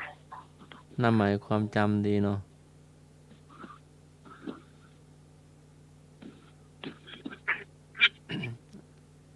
เอาแม่นี้ไปไหนแม่วัดฝาหินอะ เอาจำสมัครไปบินบาตประถามค่ะเปิดนอก เดี๋ยวถามผู้ใหญ่บ้านให้นึงอยู่ติดกันแม่ถาม คนใดก็ไก่นะจ๊ะ จ้าเอาไก่เนาะ จ้า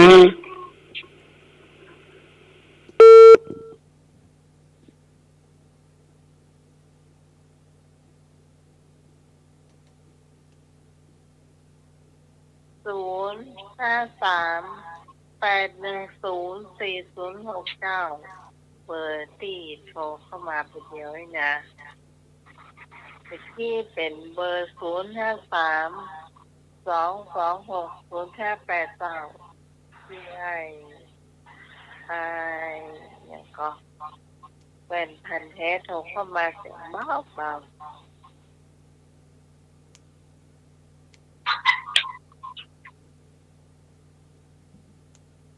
เรียนในห้องก็ได้เจ้าเนาะ053810406ก็ได้เนาะ คณะสนิทสุดท้ายเนอะจะ5 ทุ่มแล้วเนาะคำถามสุดท้ายเราอาจารย์น่ารักจะได้เรานิทานเนาะ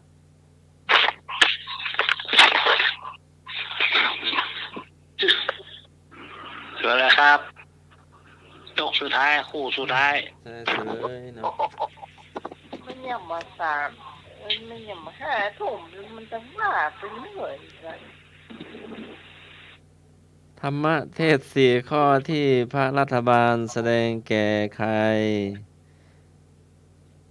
เสลยแสดงแก่พระเจ้าโกรับยะ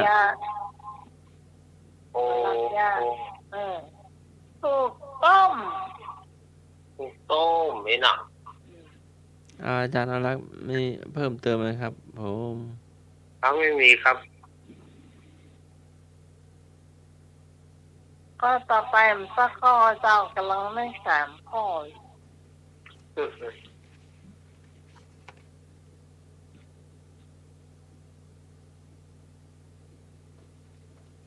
ข้อกันนะ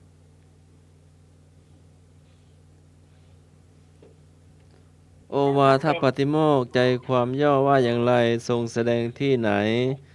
ใจความว่าอย่างไรที่พระองค์แสดงโอวาทปาติโมกข์แล้วถามต่อว่าแสดงทรงแสดงที่ไหนอันนี้ตอบเองจ้ะ เคยถามมาหลายครั้งแต่ว่าเพิ่มเติมว่าแสดงที่ไหนที่ไหน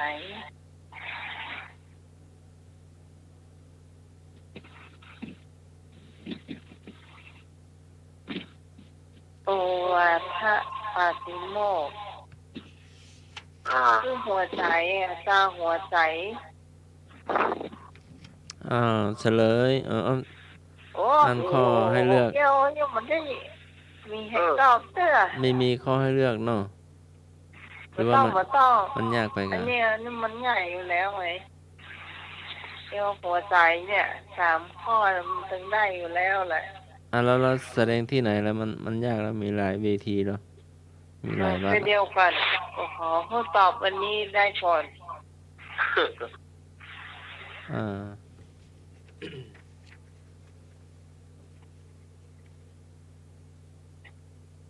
ให้จำวันมาค่าบูชาได้จะตอบได้เจ้าเนาะ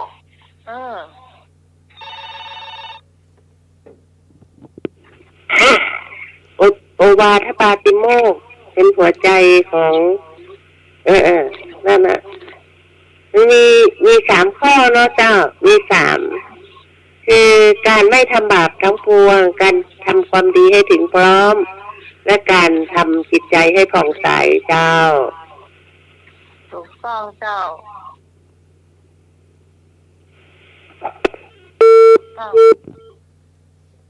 แล้วก็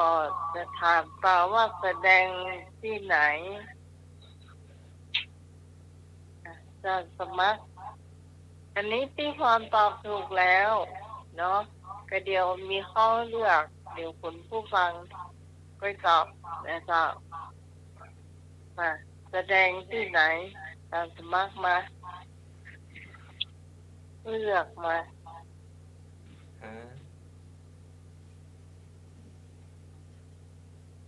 ที่ไหนพ่อก็ไก่ทรงแสดงที่วัดเวรุวนารามกรุงราชคฤห์ขอไก่แสดงที่วัดฝ่ายหิน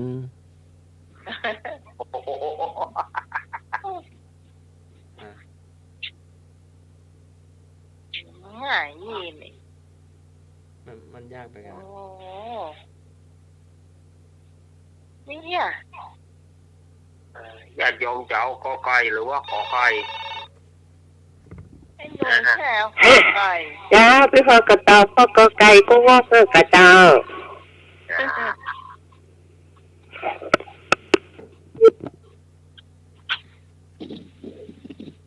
นี่คือ2ให้ไปตอบพวกนะว่าตอนว่าตัวหินมา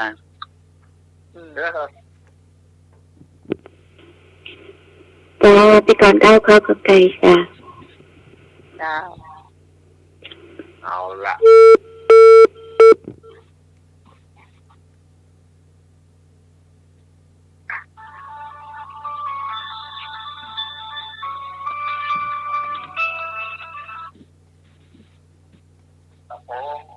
ไอ้พงวันนี้มีเด็กพวกจะเอาน้ำใยกินในกำมีจีแล้วน้ำใยกินนี่แหละเจ้าครับ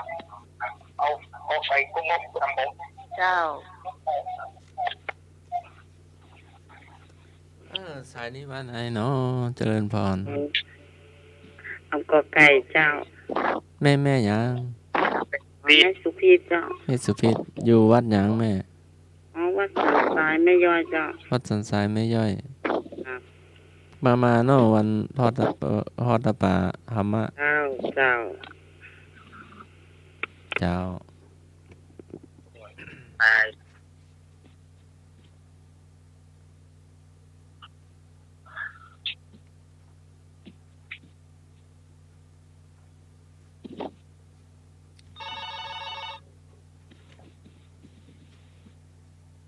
จ้าสวัสดีเจ้า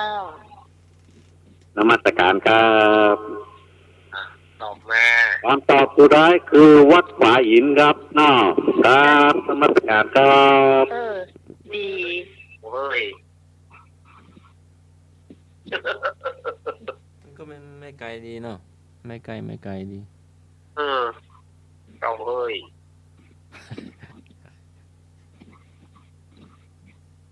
แม่ก็แล่ให้เนาะ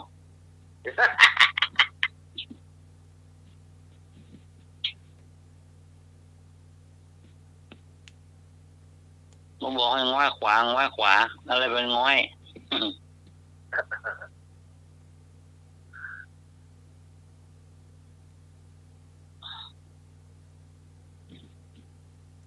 โอ้ดักปีเย็นบวย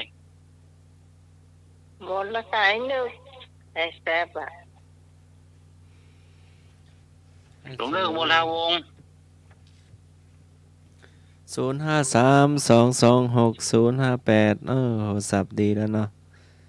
ได้รับมูลค่าการเดียว ดี นี่ วันไหนหน้าไหวดีวันไหน ก็ดีตั้งสองแล้วเหรอไปถึง0406ก็ดีเหรอ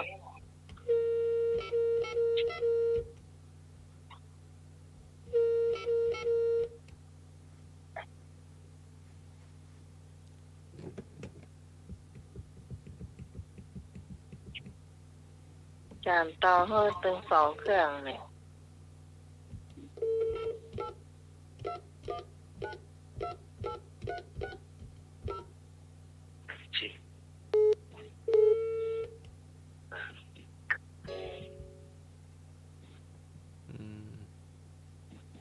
จะต้องย้ายโทรศัพท์อะ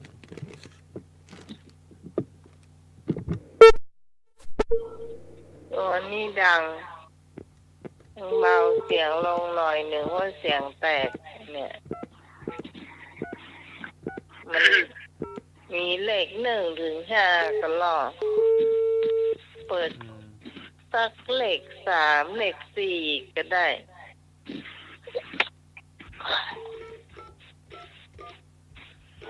2นี่ก็เบาไปสักเลข3ต่อ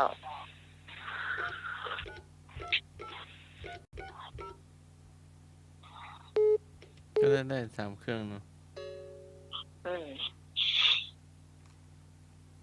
มันแรงได้หมดอ่ะ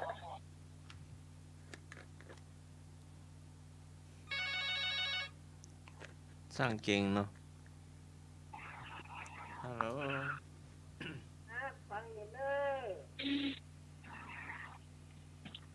อันเร่งเสียงขึ้นมา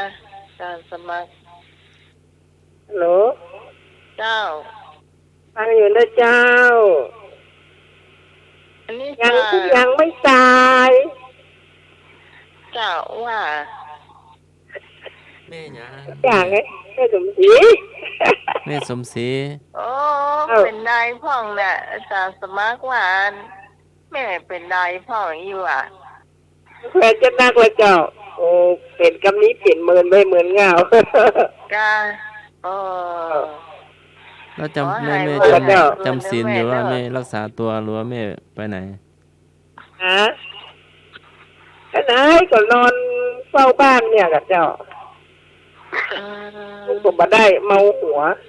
ฟังอยู่นะเจ้า ครับผมอยู่อีน่ะเจ้า นี่ยินเสียงหลายติดละง้อหมา ว่าเปิดมาสบายลูกเนาะไอ้รวยๆเนี่ยเจ้า ครับ ก็แม่โสธร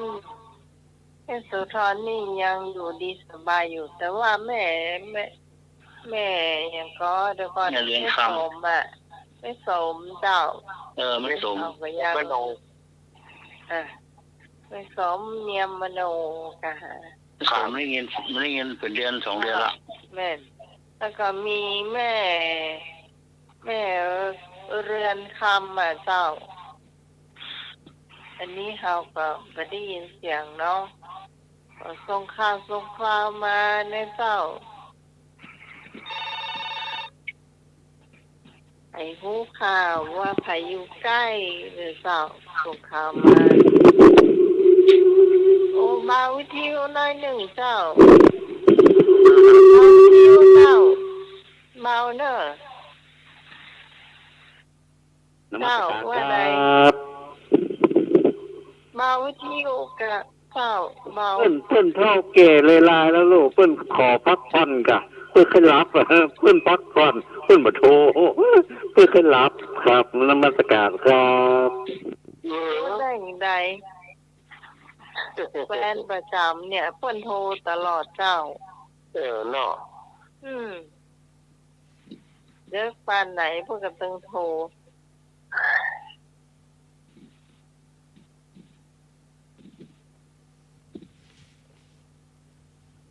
เฉลยเฉลยเนาะจะเที่ยงคืนแล้ว ครับ โอวาทปาติโมกข์ใจความย่อว่าอย่างไรแสดงธรรมที่ไหนใจความว่าการไม่ทำบาปพังปวงการทำกุศลให้ถึงพร้อมการทำจิตใจให้บริสุทธิ์แสดงที่ไหนแสดงที่วัดเวรุวนารามกรุงราชคฤห์กอไก่ถูกถูกต้องครับผมช่วงต่อไปนิทานมาแล้วเนอะนิทานของพระอาจารย์เอารักนะเจ้าพันโยนันท์เนาะเจ้าอยู่จังหวัดลำพูนเมื่อนะครับแฟนเพลงว่ะมาคาเช็ดครับมาถึงช่วงนิทาน ก็วันนี้ก็จะได้มาเล่าให้กับศรัทธาญาติโยมได้ฟังก่อนอื่นก็ที่ญาติโยมร่วมทำบุญกันเรื่องของพระป่าวันที่19ก็สมาภาพก็ได้รับหลายๆท่านเนาะก็อนุโมทนาบุญไปเลยแล้วก็วันนี้จะเอาเรื่องเป็นนิทานเกี่ยวกับตลกโปกฮาหน่อยเนาะเพราะว่าเรื่องนี้เปิดเพื่อชื่อเรื่องว่าไปปิดประตูเป็นคาถาเป็นนิทานของหลวงพ่อพยอมกัลยาโนเปิดได้เล่าไว้เมื่อประมาณ40 กว่าปีมาละอาตมาภาพก็จำเรื่องนี้มาเรื่องไปปิดประตู นี่อย่างถึงเพื่อชื่อเรื่องว่าอย่างอีกอยากจงฟังก่อนเนาะแล้วก็ไว้วิพากษ์วิจารณ์ได้เนาะเรื่องไปปิดประตูเนี่ยคนว่ามี2 ผัวเมีย2 ผัวเมียนี่ก็หอดค่ำมาผัวก็หัวเมียก็หัวเรื่องมันนะผัวก็บอกเมียไปปิดประตูเมียก็หัวเมียก็ไปใจผัวมันไปจำผัวไปผัวก็ว่าไปคือต่างคนต่างผัวผีว่าอย่างนี้ก็มีไว้เมื่อเกี่ยงกันไปปิดประตูผัวก็บอกไปเมียก็บอกไปเนี่ยใดก็เลยอู้กันว่าเอาอย่างนี้ถ้าไผอู้กันในเมื่อบอกไปปิดประตูถึง2 คนก็ห้ามอู้กันก็ต้องอู้กันถ้าคนใดอู้หรือว่าปากอันอย่างมาหน่อยก็จะต้องไปปิดประตูถึง2ก็เลยดักปิ้งบ่ปากทีนี้หมากะเมียวกะก็มาคุยถ้วยคุยจ้อนแตกเบอร์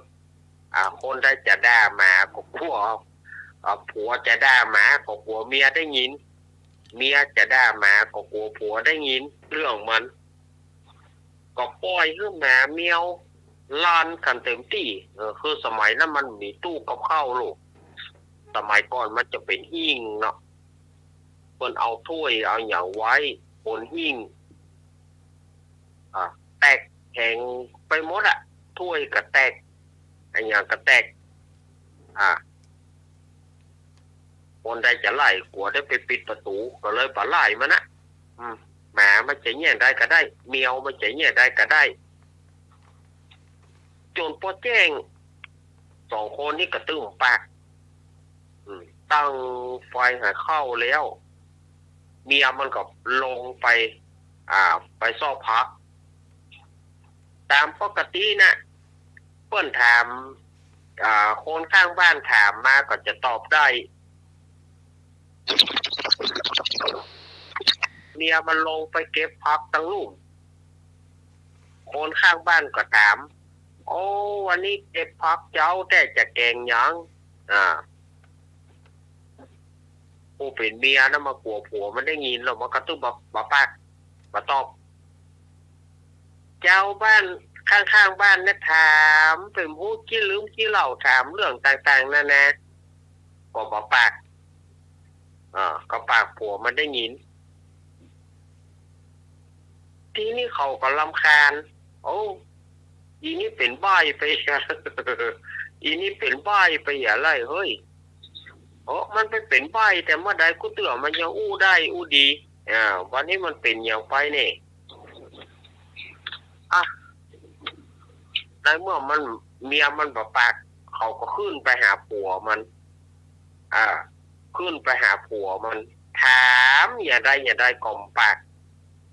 ถามแย่กล่อมปากเมื่อปากเขาเนี่ยได้เขาย่อมหัวมันมัดเสาจานอะไรญาติโยมสมัยก่อนไม่มีเสาจานหรอกเขาก็มัดติดเสาจานนะกะมัดติดเสาจานแล้วก็เขาพูดหัวมันนะขูดเป็นผกเป็นผักอะจะมาเจอขูดเตี้ยงขูดหั่นยอมขูดนี่ยอมแล้วก็เอามีดลูกลุมแน่มันเขียนคิ้วเขาก็แจ้งเนี่ยนะพวกนั้นนะ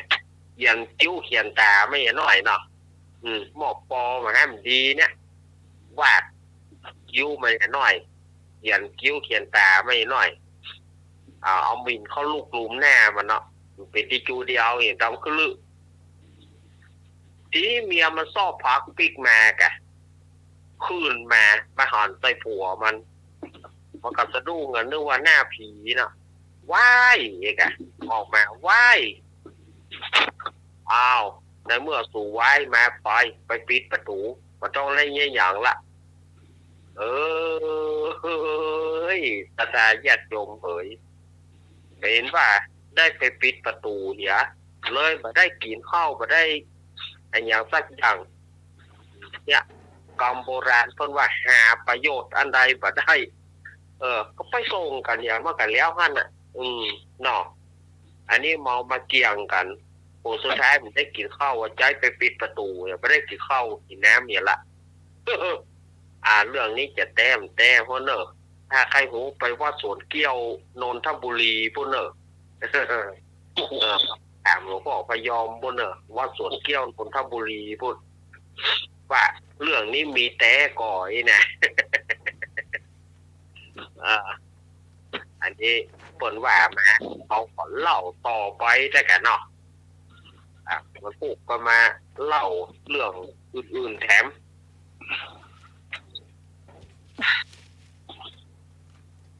นิ่งปิดประตูเนาะนิ่งก็ไปปิดประตูเรื่องว่าข้อประตูได้มันมืดอย่าได้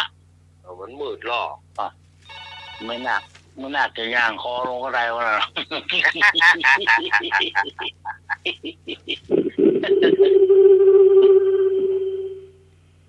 ว่าจะได้นมัสการครับผมเคยได้ยินแล้วครับเนี่ยเพิ่นออกรายการวิทยุนี่หรอพระพยอมเพิ่นเคยมาเทศที่เชียงใหม่เนี่ยเพิ่นออกวิทยุผมฟังมาแล้วครับครับไปปิดประตูเนี่ยก็ม่วนดีแล้วกับท่านเทศเนี่ยที่วัดในเชียงใหม่เนี่ยครับเพิ่นมาเทศครับนมัสการครับนี่ปิดประตูก่อนขึ้นได้มันเพียงประตูเราไม่ใช้ไม้สานเนี่ยเครื่องเลย เกิงของคนใดมือหมาแมวขึ้นกันหมา เอาก่อนไว้บ่ได้เนาะ ครับมาเรื่องมันนอนแต่ไฟว่ามันหนาวโคตรง่วงเลยแต่ไฟว่าหรอก เนาะ อ้าวไอ้นึง ครับครับ ครับ ข้าฟังเรื่องมาคนค้ำครับ เรื่องมาคนค้ ให้ฟังเรื่องหาคนคอมเนาะ ำม่วนดี ครับ ครับเดี๋ยวจะ มีคติถุย ครับเดี๋ยวจะเอามาเล่าคือเนาะ ขอบคุณครับ ครับผม นี่ค่ะมาคนคอม นะของข้าวของม่วงนี่เลยครับ แต่ก่อนนี้เพิ่งเอาเล่นเกเนาะ ครับ แต่ก่อนนี้เอาเล่นเก แต่ประเดี๋ยวนี่ลิเก หรือว่าเกมันบอกเป็นเรื่องเป็นราวแล้วประเดี๋ยวมันบอกได้เล่นจับวงนะ นี่ละมันเป็นเพลงมาละแต่งตัวเป็นเพลงมาละ มาไอ้อย่างเขาว่านะเรื่อง12มีที่โคน4 คน เล่นตึงนาง12มี4 คนไม่ยังมาขึ้นนักก็ได้เวทีมันโลม ตอนนั้นสมัยนางมาทุรัตปัตต้อเขาเลยมือขึ้นมาทีดีกัน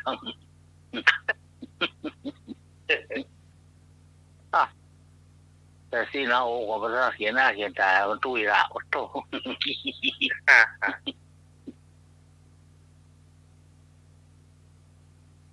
ม่วนนะไอ้เจ๊ก็ม่วนเลยนะสมัยก่อนไม่น้อยเมาเลยโอ้โตเอาพระเอกมันเรียกมันมาไม่มันทอดตาดำกี้กะใส่ขจูไว้หรอครับใส่ขจูโอ้มันหน้าตามันดีหรอก็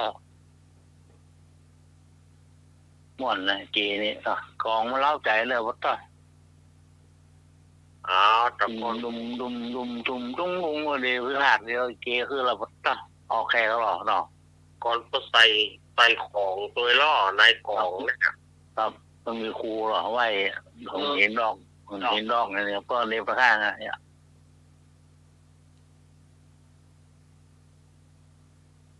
กองเลยเจ๊กองใหญ่อะกองคู่อะปัดเท่าดุมเลยพี่วาดข้าใส่แล้วเราเนาะเขาได้ยินกองเขาให้ไปถึงที่นะไปแล้วหรอเจ๊โอเคละชอบ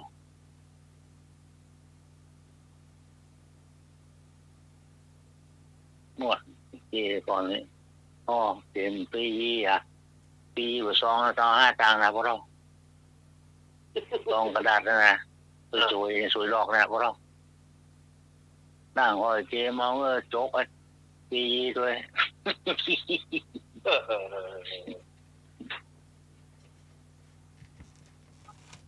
ปีมามื่นนะโดยบะขามคั่ว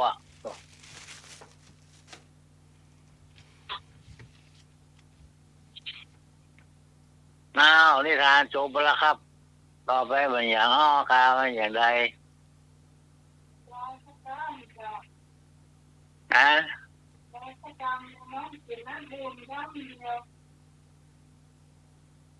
เสียงไม่ไหนต้องแบบเลยนี่อยู่หลังวิธีไว้หน้าวิธีอยู่เลยนี่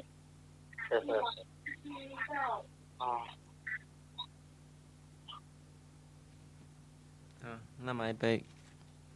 ทานน้ำบุญอยู่เนาะครับนี่กำมาเกาค่ะเนี่ยเนาะกำหูแน่เดี๋ยวกันเด้อแล้วไปตามแม่นี่ก่อนเนาะ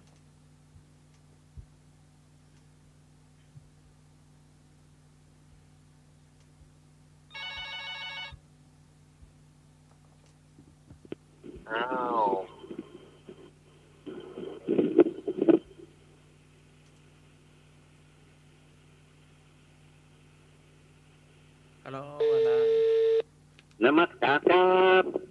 เจ้าต่อไปทำกับข้าวบ่ใช่กะเจ้ากับข้าวกะ ครับนมัสการครับเจ้าแม่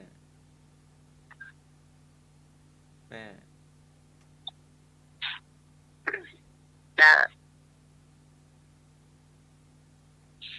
จะเป็นแม่บุญหรือแม่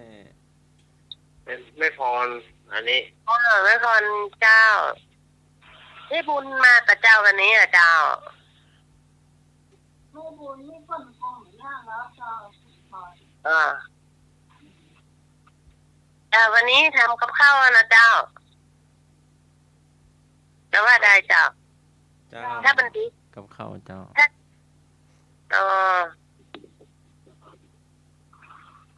อันนี้เอาวันนี้ดีกว่าอาหารของหวานเนาะเจ้าเป็นสาคูน้ำกะทินะเจ้า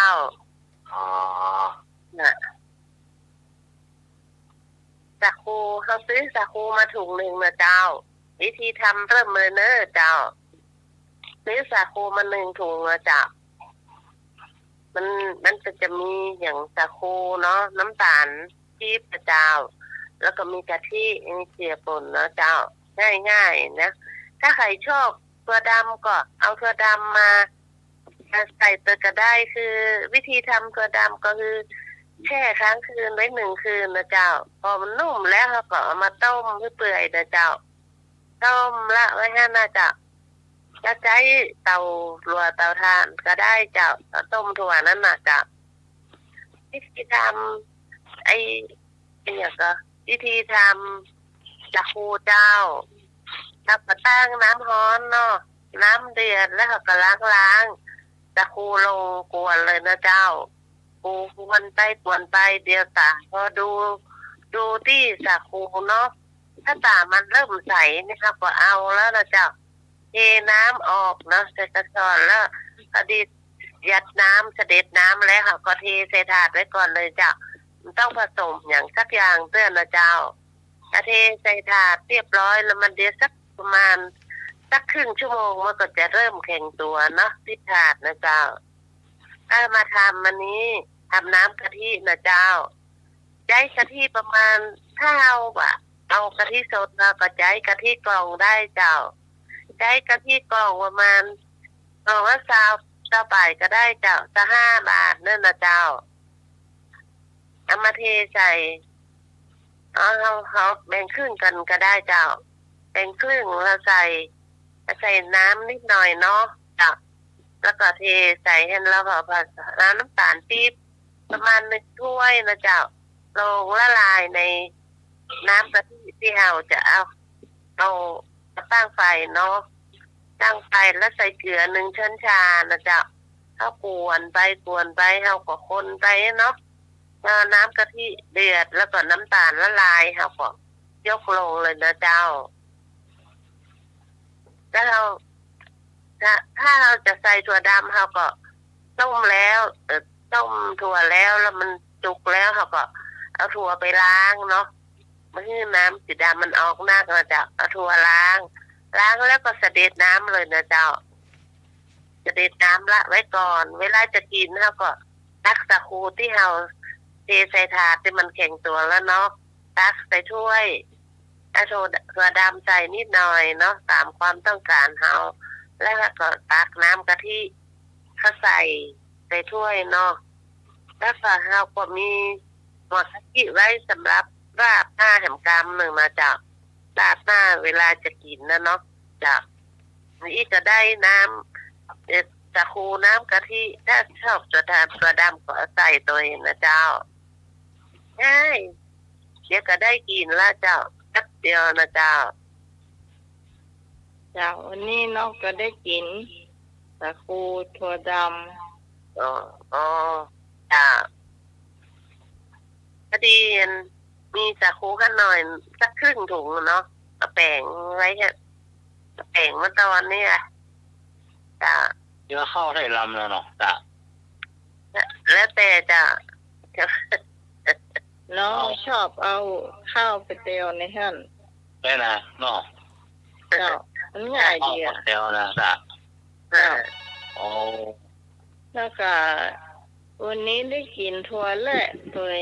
ก็และนี่เปิ้นเอามาฝากจากดอยเต่าพุ่นจะฟักใหญ่เนาะดอยเต่านับใหญ่ โอ้เม็ดใหญ่ฟักใหญ่เนาะ3 เม็ดอ่ะจ้ะนมัสการครับโอ้หมอกะของหวานน่ะโอ้ผมชอบขนาดเลยผมกินประจำเลยครับของหวานเนี่ยกับเนาะโอ้มากขนาดเลยครับของหวานครับเนาะครับนมัสการครับมาขึ้นมากินของหวานมันตุ้ยอ่ะค่ะหอมมันได้อ่ะมันตุ้ยแข็งต้อยหน่อยอ่ะโอ้ลงที่ลงโอ้อยู่ไม่ริมมาสาธิธรรมไม่ได้เลยโอ้ว่าก็มันเกิดจะอ่านแต่ลงเนาะขนาดถ้าลงหนุ่ยได้กินของหวานนักนะเนี่ยจ้ะพ่อได้ยินเต็มได้แล้วที่พรหูได้อย่างไรว่ามันกินแจ้งมามันก็ซื้อแล้วถามว่าใดก็ว่ากินจะไข่ต้มนี่จะใดอ่ะมาได้ยินว่ากินของหวานก็เตื้อนี่มันจะบอกที่พรเหรอแจ้งมามันก็ซื้ออ่ะเนี่ยนั่นเราโหย่ะน้ำหนักจะไปลดได้ไงละทั้งวันค่ะครับนั่นเราโหขนาดเท่ากินหวานเขายังมาตุ้ยเก็บแต่สภาพร่างกายของคนแต่ละคนมันเหมือนกันน้องหมายบางคนกินได้เดียวตุ้ยละเจ้าครับน้ำหนักตั้งแต่เป็นสาวมาบ่ถึง50สักเตือนี่โหไม่ได้พอแล้วพอเลี้ยงไอ้หนุ่ยนะโอ้ไม่ได้พอเลี้ยงบ่ซะศูนย์พอเลี้ยงพอเลี้ยงคนเฮาก็เลยบ่ได้เป็นได้เป็นแม่กะแม่เลี้ยงโอ้โหอันแน่ห้องมือห้องป่าดอกโอ้ปลาตัวใหญ่เนาะปลาตัวใหญ่ไอ้พวกใดก็ไปเอาลำไยกะเจ้าโอ้ยเรื่องนั้นลำไยกะจ้ะว่าทำอันอยู่เด็กนี่จะได้กินน้ำลำไยเหรอ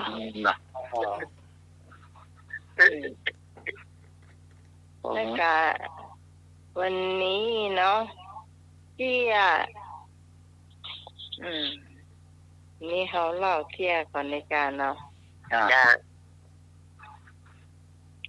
น้องหมายเราเที่ยอะไรน้องหมายก็ลองเอาเลยนี่เอาก่อนดีตาก่อนอยู่ว่ามีประจายคนหนึ่งชื่อพูดซิโนว่าพูดอย่างว่าเนาะ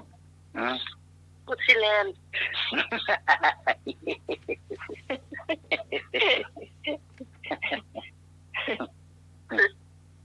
มันนะมันเป็นคนตุกแล้วมันแต่ทีนี้อาชีพของมันเนี่ยก็ไปรับจ้างเลี้ยงวัวเลี้ยงควายของคนอื่นที่เปิ้นรวยกว่าเนาะครับแล้วทีนี้ผู้แรงไม่ใช่ว่าผู้แรงคือกินข้าวแรงแล้วอีเนาะแกมักจะไปแอวสาวอันไหนพูดว่าอยู่ข้างบ้านนะกะข้างบ้านน่ะครับไอ้พูดอ่ะครับครับบ้านเนาะเดี๋ยวฟังเตื้อกะฟังโทเตื้ออาจารย์สมาก็ฟังฮัดเตื้อได้เล่าเยอะอยู่เดี๋ยวรอสักครู่เดี๋ยวไปพูดเกินพูดกลางเนี่ยผมหมดละเดี๋ยวลุงเสียเรื่องมาแล้วก็ฟังเพื่อความเห็นเตื้อเดี๋ยววันนี้หนุ่งเสียแล้วครับนี่ผมหมดละเรื่องพูดเกินพูดกลางเนาะทางเข้าไหมคนชื่อพูดเต็มไปจีบสาวภายในหมู่บ้านเดียวกันฮะเนาะครับ ชื่อปิ๊กอ๋อ แล้วคนชื่อปิ๊กนี่นะมีเพื่อนอยู่คนชื่อป้อทั้งสองคนนี้ชอบไปไหนตัวกันเนี่ยตัวมีวันหนึ่งไอ้ปูดเนี่ยมันไปเกี่ยวหญ้าให้ควายให้วัวเนาะเกี่ยวเสร็จเรียบร้อยเต็มป่วยละมันก็ยังมาปิกจ้ะมันหนังอยู่ห่มกับไม้ใหญ่ตีหนึ่งแล้วทีนี้สองคนนี่มันไปเยี่ยวไหนมามุ่งเตียวหลุมลงรถปากกองบนแล้วเตียวเข้าซอยมาการจ้องมาตัวหลุมจ้องกันเยอะนะกลางจ้องมาแล้วทีนี้คนชื่อป้อเนี่ยมันก็ถามว่าปิ๊กปิ๊กเมื่อเดียวว่าไอ้พูดจำไปบ้านมึงก็อู้แบบกันเองเนาะก็ไปถึงวันน่ะต้นทับก็บ่ได้คนตึงคนมันก็บ่ได้แหม่เลยเฮ้ยเอาก็ต้นทับมันน่ะถามแต่ว่ามึงชอบมันก่อนโอ้ตุกปะตุกจนก็จนไปปะปอนเห็นตาซ้ำมามนอยากกลับตาตาเหรียญบาสิ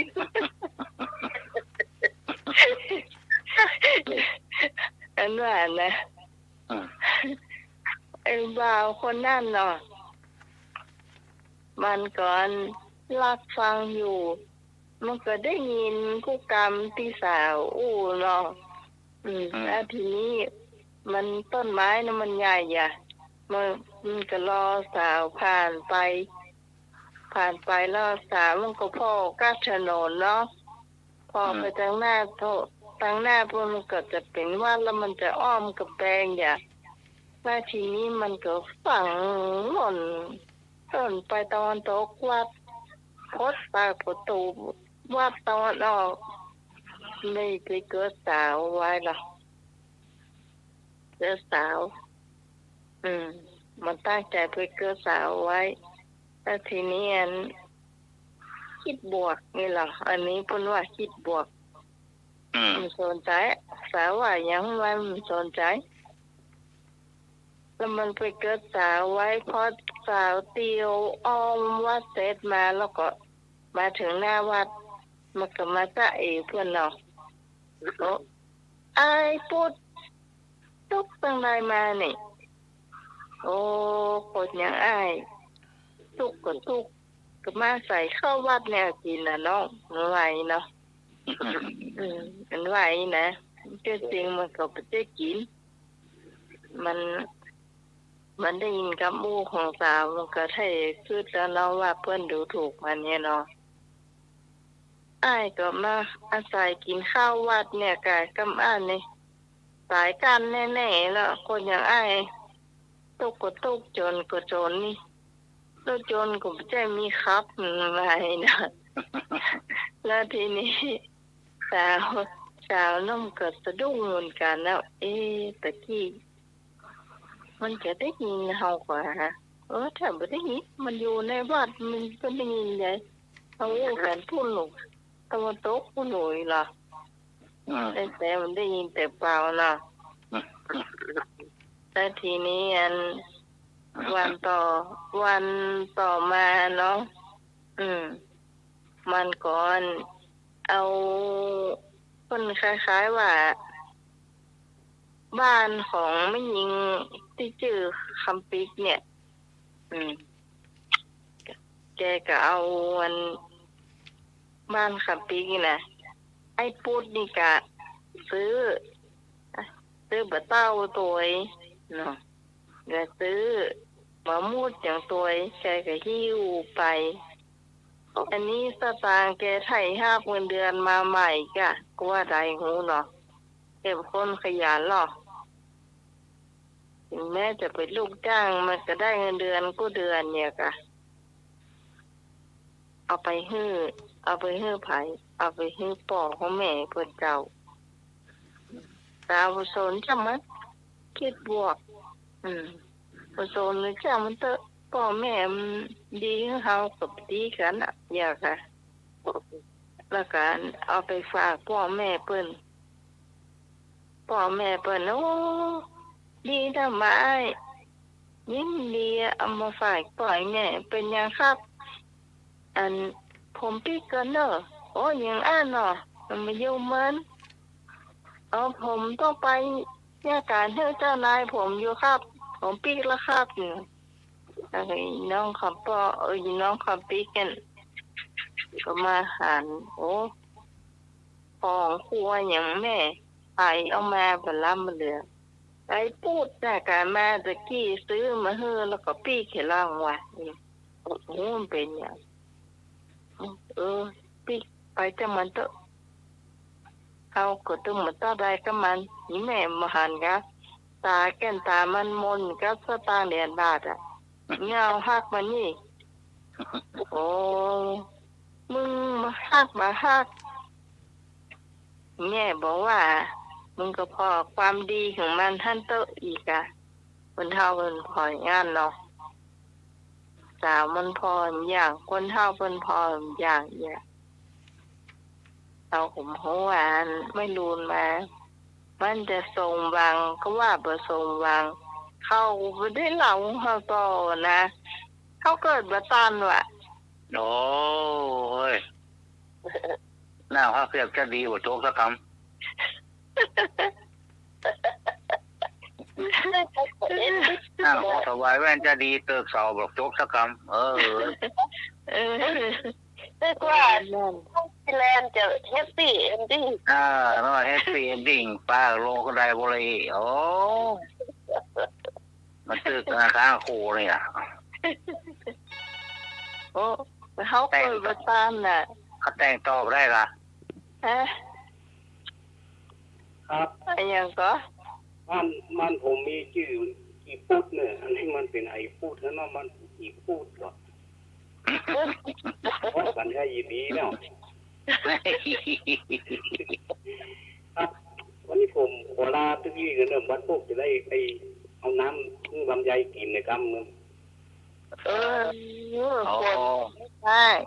ปีฝนตกละฝนมาตกกะฝนตกแดดห้อนลุ่มหลังกันเลยวันเนี่ยไอ้ทุกท่านก็ยังมันเลยที่ไหนมันตู้เชียงใหม่มาได้จ้ะฝนตกตึงวันน่ะฝนมาตกเลยทั้งที่นะเจ้าฝนตกฝนให้ประหยัดไฟไว้ห้องกันฝนตกต้องเปิดสมุดละไว้ขนาดวันนี้มาตกทางสองว่าได้ตกละองครับมันตกกดซ้ำหมอให้มันตกทำไมวันนี้มาตกลักปิ้งเนี่ยนั่นนะครับสวัสดีนะครับทุกท่านทุกคนครับผมครับผมครับรับดีวันนี้ครับผมครับขอบคุณครับเราเจ้าคุณหลายวิทยาการเจ้าหน้ากะข้าวหลามแจ้งหน้ากะไม่เราอ่ะข้าวหลามแจ้งอ่ะเดี๋ยวก่อนนะมันมีวันนั้นเนาะข้าวหลามแจ้งวันที่ผ่านมาวันซื่นกันเนาะมันมีเพื่อนไอ้หนุ่ยอยู่คนหนึ่งมาแอวหาไอ้หนุ่ยขนาดไอ้หนุ่ยหูจักเปิดมากี่ปีแล้วพ่อของหูนะโอ้โหเหมือนกันนะว่าน้องก็ถามว่าไอ้อยู่ที่ไหนเพื่อนที่ไอ้หนุ่ยบุคคลตอบเพื่อนยังไม่ได้ตอบจ้ะเจ้าของทุกคนน้องถามฮะมันได้อู้จ้ะไอ้หนุ่ยตอบว่าก็เพื่อนก็อยู่เชียงใหม่เนี่ยกะไอ้หลอกว่านะเป็นน้องฟังแล้วสำเนียงเพิ่นเป็นลำปางนะแล้วเพิ่นก็บอกว่าแม่นแล้วไอ้อยู่ลำปางอยู่วังเหนือลำปางไหนเนาะเพิ่นโอ้ยเนาะแล้วทีนี้หูจักคนลำปางเนี่ยหูจักข้าวหลามแจ้งก็คนที่ย้อนถามน้องอีเนาะ แล้วอย่างวะเป็นคนแบบเจ๊แกก็ให้หัวนะอันนี้งงแต่ข้าวหลามแจ้งนี่คืออย่างวะนี่เนาะจะให้หน่วยอู้ต่ออันนี้นี่แหละว่าไปแล้วทางเขาเลยอ่ะ อันข้าวหลามแจ้งนี่หมายความว่าคนต่างลำปางนี่เพิ่นมักจะเผาข้าวหลามเนาะทีนี้เพิ่นบ่ค่อยเคยมาเจียงใหม่สักเทื่อแต่มาหาหลอดไฟแถวเจียงใหม่หลอดไฟมันแจ้งเนาะตังบนเนาะโอ้ว่าข้าวหลามตอนเจียงใหม่เพิ่นแจ้งขนาดว่าบ้านเฮายังมีลูกอันนี้มันเป็นข้าวหลามแจ้งหนูนี่หนูอ่ะบนรอที่ออนมันยาวอ่ะเนาะเงินพอบนเงินพอบนตื่นบนคือสมัยเก่ามันก็ใหญ่เนาะครับมันเต้นน้อยนะใหญ่อ่ะเนี่ย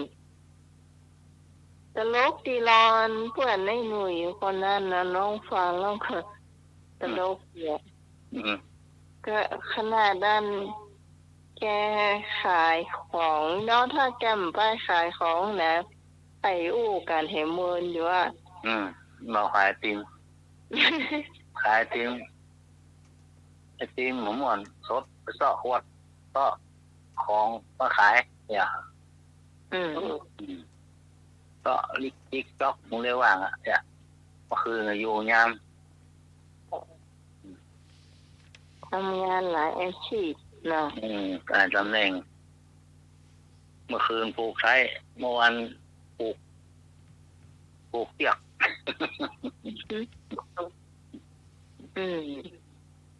ชีวิตต้องสู้เนาะสู้ได้หรออย่างไอ้บุญส่งนี่เปิ้นก็เป็นคนลำปางเนอะครับโดยลำปางกับลำปางใจดีเจ้าดีก็ไม่มีแต่ได้อู้กันตัวเนาะไม่แก่เนาะครับคนรู้จักไอ้ไม่แก่ไอ้ไม่แบบไอ้บนทรงคนเกยเอาสตางค์อันไอ้ไม่เคยเนี่ยกินจ้ะ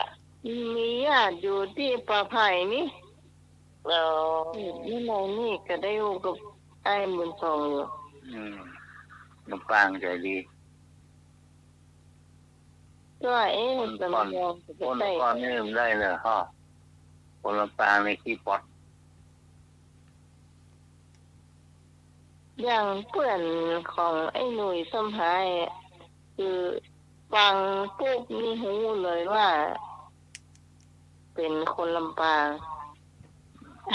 ไอ้หนุ่ยยังโมโหเลย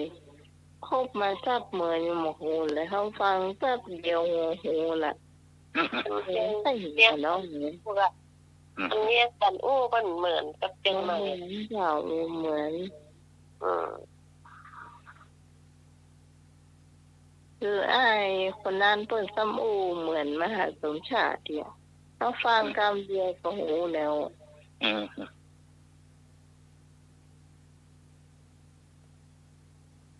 ยังสำเนียงเชียงใหม่เขาจะไปอู้เหมือนเปิดมันก็ต้องเหมือนนะ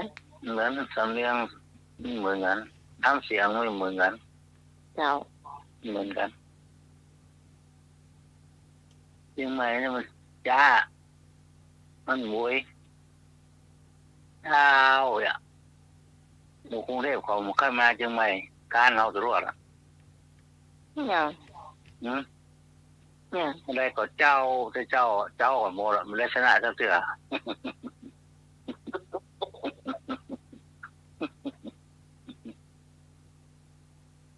มาเชียงใหม่ไม่ได้ก็เจ้าตรวจอ่ะมันชนะเจ้าเสือ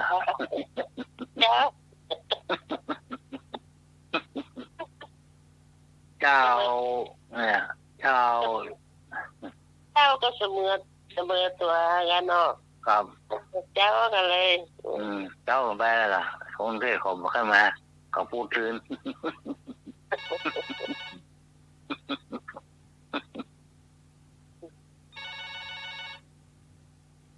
ครับผม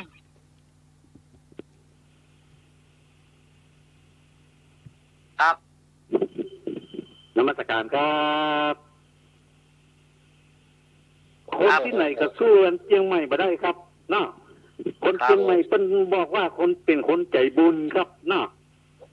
คนแม่ทำบุญทำกุศลครับคนเชียงใหม่นี่ครับเนาะเป็นคนใจบุญครับเนาะครับนมัสการครับครับ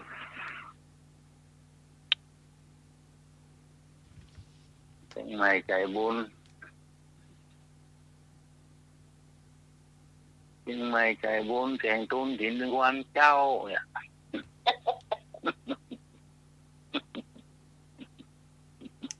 แม่น้องก็มาใส่หัวตีแล้วไอ้เหนื่อยเราเคลียร์แล้วเนี่ยแหละก็ว่าไปอยู่ไหนลือซ่าวันค่ำเนี่ยฟังเลยล่ะก็ไปยังไงลือซ่าวันค่ำโอ้จ้างเลยล่ะนี่ว่าเอาไปไหนมาสู่ซ่าว่าข้าวมันว่าว่าไปไหนมาหรือซ่าว่าข้าวไม่อะไรอ่ะ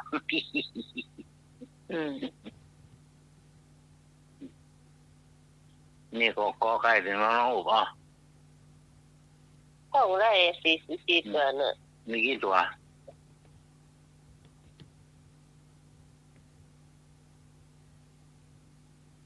44เนาะแล้วใครตัวแล้วใครอันบล็อกเปิ้น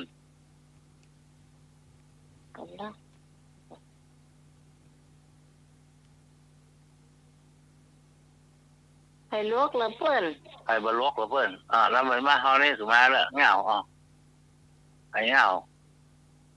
ตัวได้ไม่เหงาเนี่ยเขาว่าไอ้ตัวตายเหงาอี44ตัวนะตัวไหนเหงามีเด็กตัวเ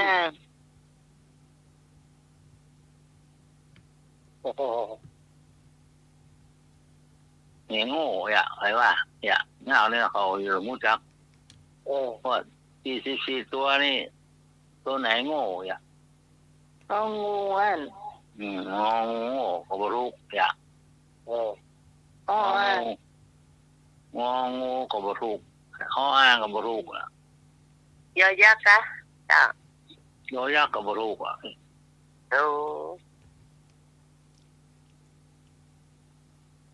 งองูก็บ่รู้มีอยู่2ตัวละเจ้าบ่เต่าขวดขวดก็บ่ใจเต่าอ่ะเต่าก็บ่ใจนมัสการครับครับผมคนเนี่ยก็คนเนี่ยก็คนเหงาเนี่ยก็ครับคนน่ะครับคนเหงาครับนมัสการครับยังบ่รู้จ้ะเหงาไม่รู้ควายก็บ่รู้ควายก็บ่รู้มี2ตัวแล้วนะมี2ตัวชอยชิงชอยช้างมี2ตัวแล้วนะชอยชิงปีดังชอยช้างวิ่งหนีลูกมี2ตัวแล้วจะเลยแล้วบอกเลยก็ไก่กับอาหารใหญ่อ่ะมันมีหัว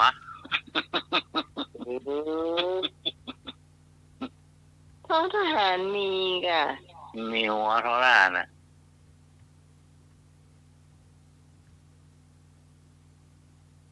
ก็โทษว่ากับมีหัวก็ไก่มีหัวมีกะถ้าเขียนได้หันมามีหัวนี่เขาเขียนเยอะมนนั่นเราว่ามีหัวเขียนเป็นวงกลมเหี่ยก่อนนะทอทงนะกับทอทงไหมล่ะทอทงเส้นมองไหมไม่ใช่ ไอ้ทหาร อันนี้ต้องไม้หน้าสามปลาไปนึ่งก้มทางที่ทำมาถูก อะไร ไอ้น่าจะ แต่วันนี้เราขายเอามาละ3 บุ๊บเนี่ยล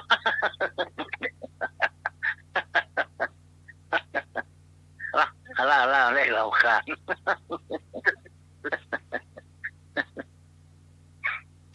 โอ้นั่นเล่นของนะยังมากความเร็ว อาจารย์จะมักมีเตี้ยก้าวันนี้ อาจารย์มากนักวิ่ง รอบเลยค่ะ ตี 5อันแมงไปบินเข้าไปในหู โอ้ ดังปึ๊บโอ้ออกมาล่ะเซล ฟังไปหาหมอโรงพยาบาลห้องฉุกเฉินโรงพยาบาลสะเดา อาจารย์มากอ่ะ หมอไปส่องดูเห็นขาอ่ะ โอ้แม่อ๋อโอ้ ครับค่ะ คล้ายๆพญานาคน้อยอ่ะ อ๋อ แล้วหมอก็เลยหยอดยาไปแล้วก็วิ่งออกมา อ๋อ เป็นลูกตะขาบหรือว่าเป็นอะไรอย่างตัวน้อยๆนะยาวๆนะ อ๋อ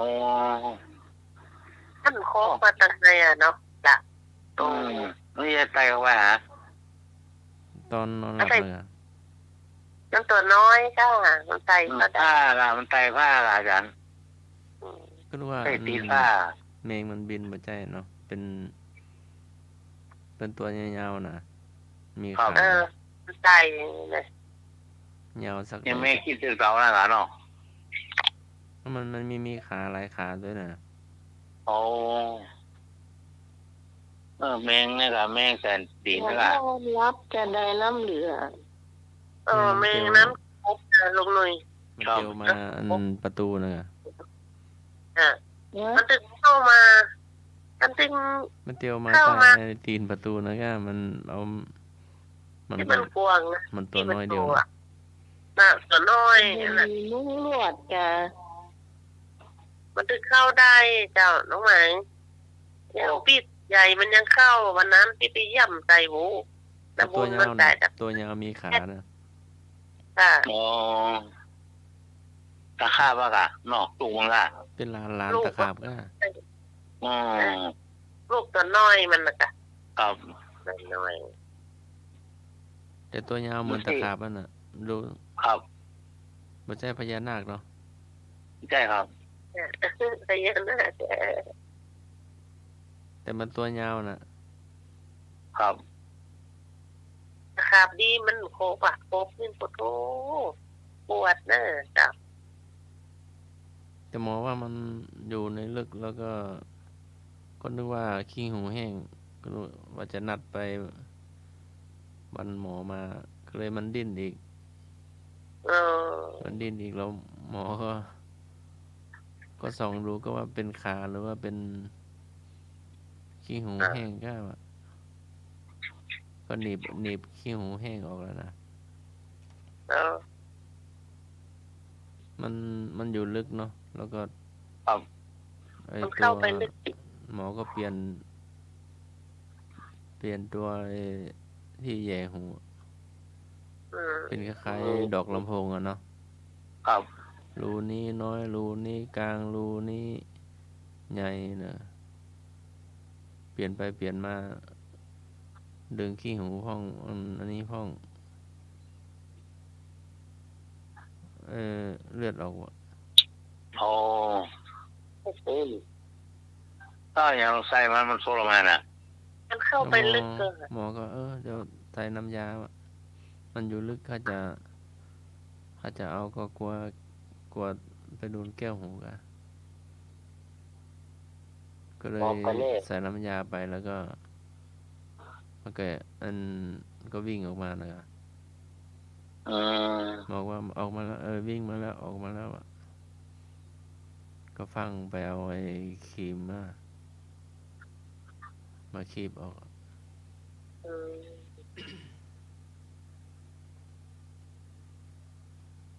โอ้ย มันมาเมื่อคืนเนาะบ่หันเนาะ ครับไก่กับง่าแล้วก็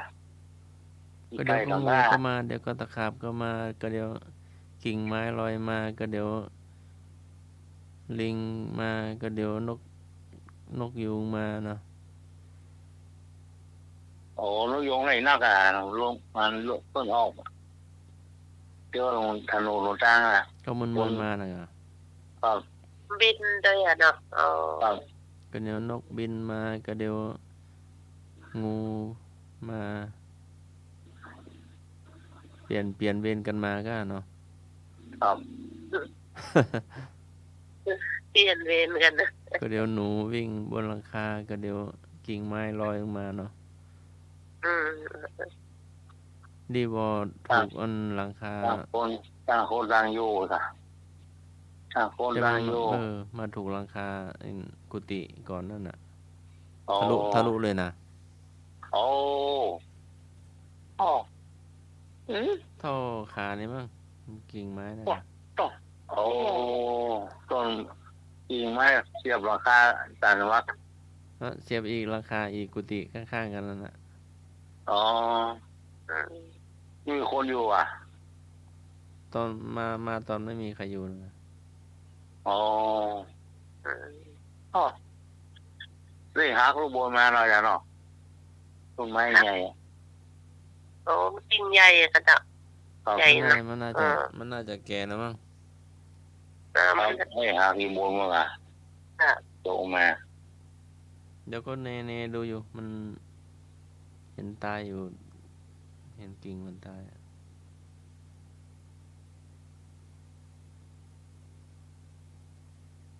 ปืนต้นไม้อะไรอ่ะ ขโมยมาก็เอาไปเม่นหน่อยกันเนาะเม่นกิ่งตาย เดี๋ยวมาฟาดหลังคาอาจารย์เลียวบูรณะเนาะ จ้ะ ชวนญาติโยมบูรณะจน อ๋อ แล้ว ผมเล่นหน่อลายแผ่นเนาะก็เบื้องลายแผ่นแน่เนาะ ก็เปลี่ยนทั้งหลังคานะครับ โอ้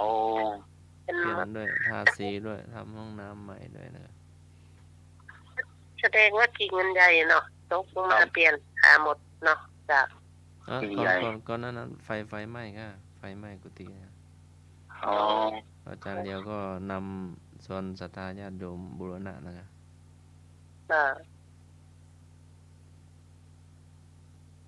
อันกุฏิอันพี่นานสมพรเก่าหน่อยฮะ อืม จำได้อยู่ก็ที่ช่วยออกรายการอ่ะที่ อ๋อ เป็น ครับ หลวงพี่ลาวอะ เรา ประเทศ อ่า ลาว คนลาวอ่ะ ท่านศึกไปแล้วเรียนจบแล้วเนาะ ก็เรียนเพื่อนมาบ้านน้องไอ้หนุ่ย อืม มาเอาของบริจาคเสื้อผ้าไอ้มันเนี่ยค่ะ ก็ซื้อแล้วเนาะ จ้ะ จบท่านลาพระเจ้าลาหลวงพ่อลานี่แหละ เราก็บริจาคของไปนักขนาดเลยตอนนั้น อืม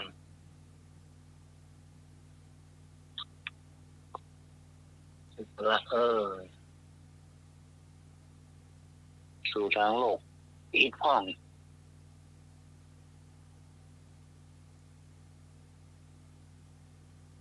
โอ้เน้นไม่ไหนตามไปแล้วว่า รับแล้วจ้า รับละ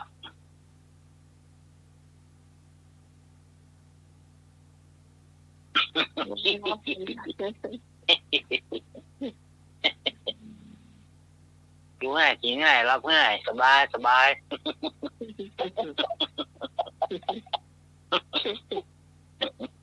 รับ กิน มารับ ให้หมอรับง่ายกินง่ายกินง่ายผมไม่ได้ร้อนครับ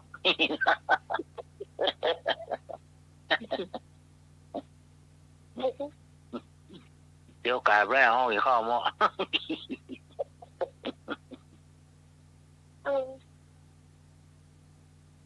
คนเท่าอยู่ด้วยกันนะโอ้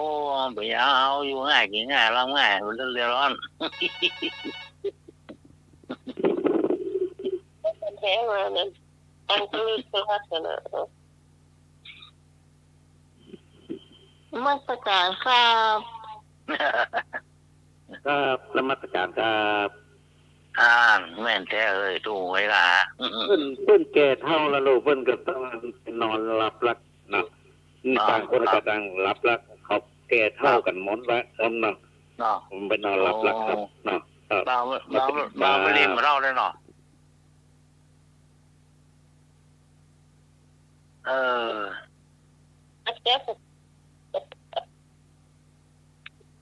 ไปหาผ้ามาอุดประตูไว้ก็ได้เนาะ ครับประตูผ้าอย่างที่เขาเก่าแล้วอาจารย์ ได้มาอุดตีนประตู ประตูปืนในมุ้งล่ะ จ้ามันกวางเลยนะครับ มันกองพื้นเนี่ย ครับผ้าเช็ดตัวก็ได้ละถ้ามันเขาเก่าสู้กลมปืนน่ะสู้มันเรื่องงามได้ละงูนี่มันจะดันมาได้ป่ะมันได้ครับมันได้ มันจะมีแบบก็มีตะขาบมีแมงนี่มันน้อยมันไม่ได้ แมงแกนติดมาจะเข้าได้แมงสาบกาแมงสะเข็บมันเนี่ยมันหมอบเข้ามาได้ได้ให้ตัวเขาเก่าเขาสุก มันอยู่ติดป่ามันอยู่ติดป่ามีแมงนักเลยไม่ล่ะครับละดึงไตมาหรอไตก็ใบไตแวกอ่ะเมื่อคืนมันไม่หลับกันหรือว่ามันนอนเมื่อวันไปเอาพิกรมาคนไปพิกรรับหรือยังรับแม่นี่เหรอรองเท้ามันจังใส่เข้าในรองเท้าเนี่ยมันหลับเมื่อวันกับเมื่อคืนมันมาแอวนะครับเมื่อคืนสว่างกี่นะไปเอาพิกรมาคน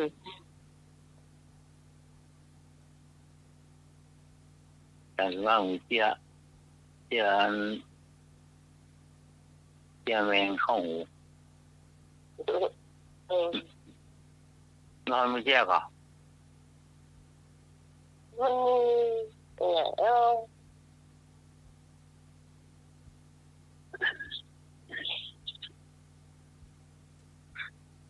เจี๊ยรองเท้ากะน้องหนุ่ยรองเท้าหน้าบ้านนะไม่มันหนึ่งกู้ย่ำได้ตัดสายที่เห็นมันเอามัดเป็นกู้ตัวเนาะลองไผ่เอารองเท้ามาไว้นี่แน่ฮะไม่ใช่เอาละอันเนี้ยเอาไผ่มาให้นะมาเทียบกับอันนี้มาเทียบกับรองเท้าพี่หอนท่านนะครับอยู่ตีกับท่านเหรอไผ่มาเป็นกู้นี่ใช่เอาแล้วมันใจเนี่ยเดี๋ยวไปว่าโอ้มีคนนำมาให้ว่ะมาเตะรองเท้าว่ะเตะรองเท้าที่ใส่ถึงวันนี่นะแล้วใครมาให้ใจบุญแต่เนาะไม่ซื้อเลยนะไม่ส่งมาให้ว่ะเปิ้นแจกรองเท้าอีว่ะมาเอาอยู่นะเอารองเท้าไม่เตะไปใส่ไปวัดได้นะเจ้ากันนี่ต้องใส่เข้าไปจับพอดีแต่หรอกเอากันเอาเดี๋ยวโทรไปขอบคุณนะไม่ส่งเสียรองเท้ามาให้นะเป็นยางวันที่24 สิงหาป้ากันเมื่ออยู่ว่ะเป็นป้ากันที่24 สิงหาอยู่ว่ะโอ้เย็นนั่นน่ะจ้าสงสัยจะเป็น24 กรกฎาคมนี่เนาะรักได้จำเดือนผิด24 สิงหาว่าเนี่ย24วันเนี่ยจ้ะถ้ามาแจกว่ะมาแจกกันเป็นกู้โอ้ดีแล้วว่าแจกเยอะไปหาปีก่อนมาตัวเดี๋ยวจะมา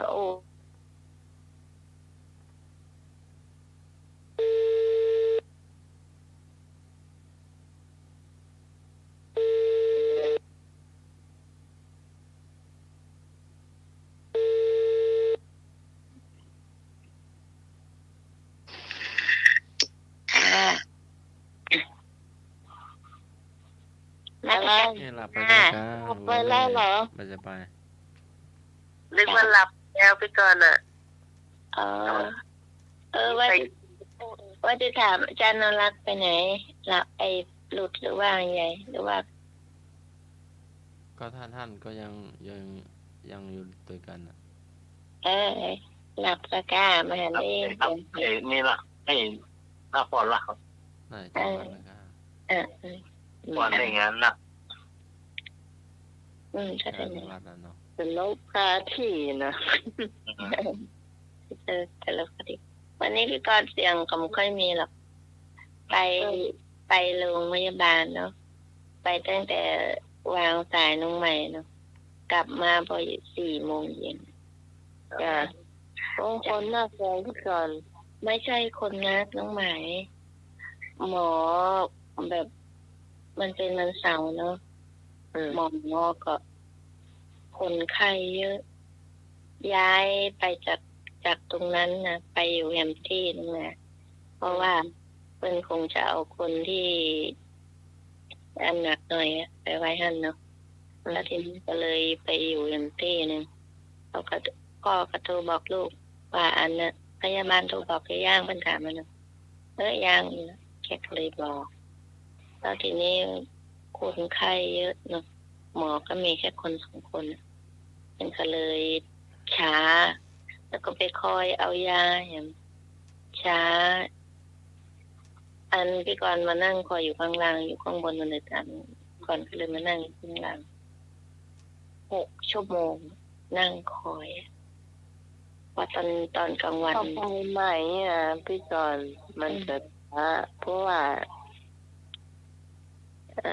เพิ่นฮ้องว่าประวัติเฮามาได้อยู่นครพิงค์แต่ถ้าไปส่งตัวไปทางพุ้นน่ะมันจะมีแฟ้มประวัติเฮาอยู่หั่นแล้วก็ตรงกันเดียวประวัติตกไปได้เลยจ้ะแล้วก็เพิ่นว่าเพิ่นจะผ่าเนาะเส้นเลือดมันตันอยู่2 เส้นที่มันเยอะเนาะอีกอันนึง60แล้วอีกอันนึง70กับ90เป็นไงอีกอัน70กับ90นั่นน่ะคือต้องผ่าตัดว่าจะถามอาจารย์สมัครค่ะอัน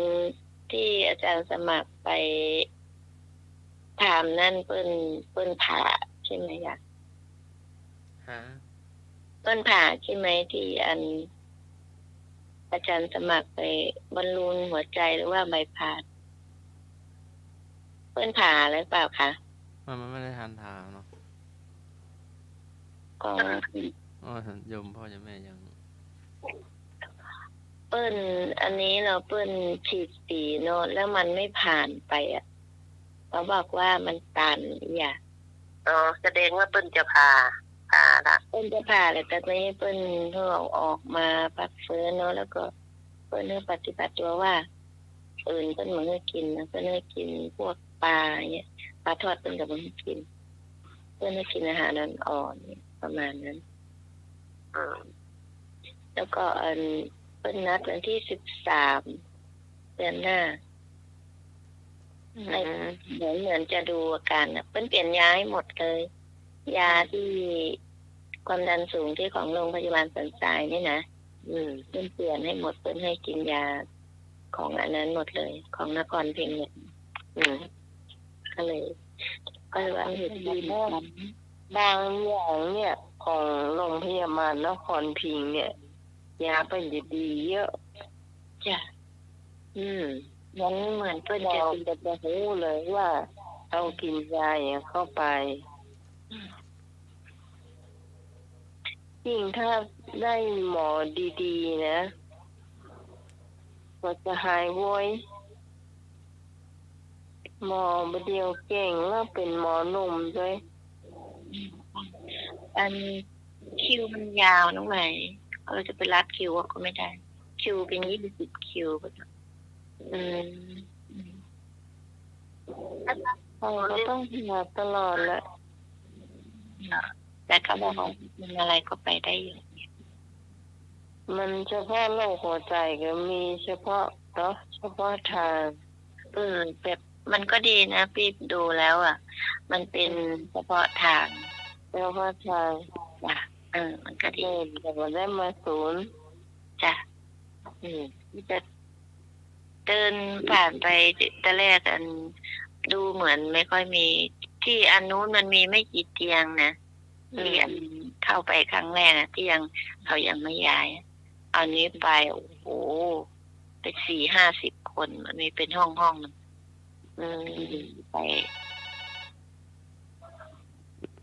เป็นประเทศเลยไม่ นมัสการครับ อย่างแม่ตามน เข้าโรงพยาบาลนะอันตรายเนอะแต่ไปโรงพยาบาลอันตรายนะครับ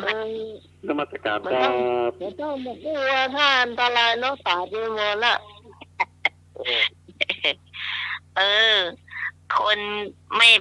คนก็ป่วยก็ต้องไปโรงพยาบาลนะไม่ไปโรงพยาบาลก็ตายก่อนนะกไอ้แก้ว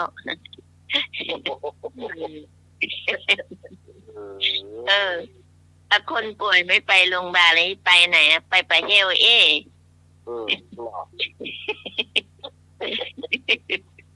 แก้ตามนน้องใหม่ทำเล่าเจออันทำคนเจียงวิก็เลยหายไปเลยน้องใหม่แบบก็เลยแบบมันเหมือนเราไม่เคยไปนั่งจนนานขนาดนั้นเนาะห้องแอร์มันเย็นอย่างไม่ได้อยู่ห้องแอร์หน่อยพี่กรณ์มาอยู่ข้างนอกอยู่ตรงที่ลิฟต์คือลิฟต์ลงเพราะมันอยู่ชั้น4แล้วก็เลยมานั่งคอยข้างล่างลูกไปเอายาไปคอยก็เป็น2 ชั่วโมงหมดกว่าจะได้เราเชื่อแบบบนเนาะตอนน้องคนอุบลหายเสียหายเลยเนาะบางคนป่วยไปโรงพยาบาลก็ตายอย่างเดียวกันเนาะคุณจะแตกไม่เหนียวบ้านเนาะว่าแก้ตามมนูถูกว่าถูกเลย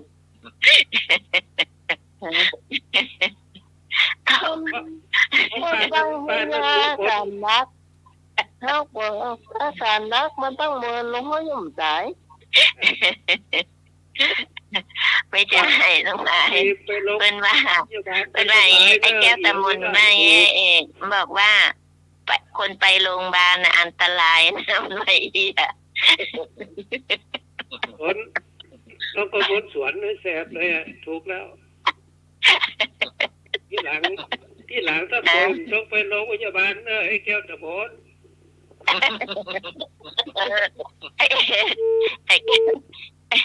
ไอ้แก้วตามนมันมาเคยป่วยอ่ะมันมาเคยไปโรงพยาบาลมันจะรวดไปปลาเฮลทีเดียว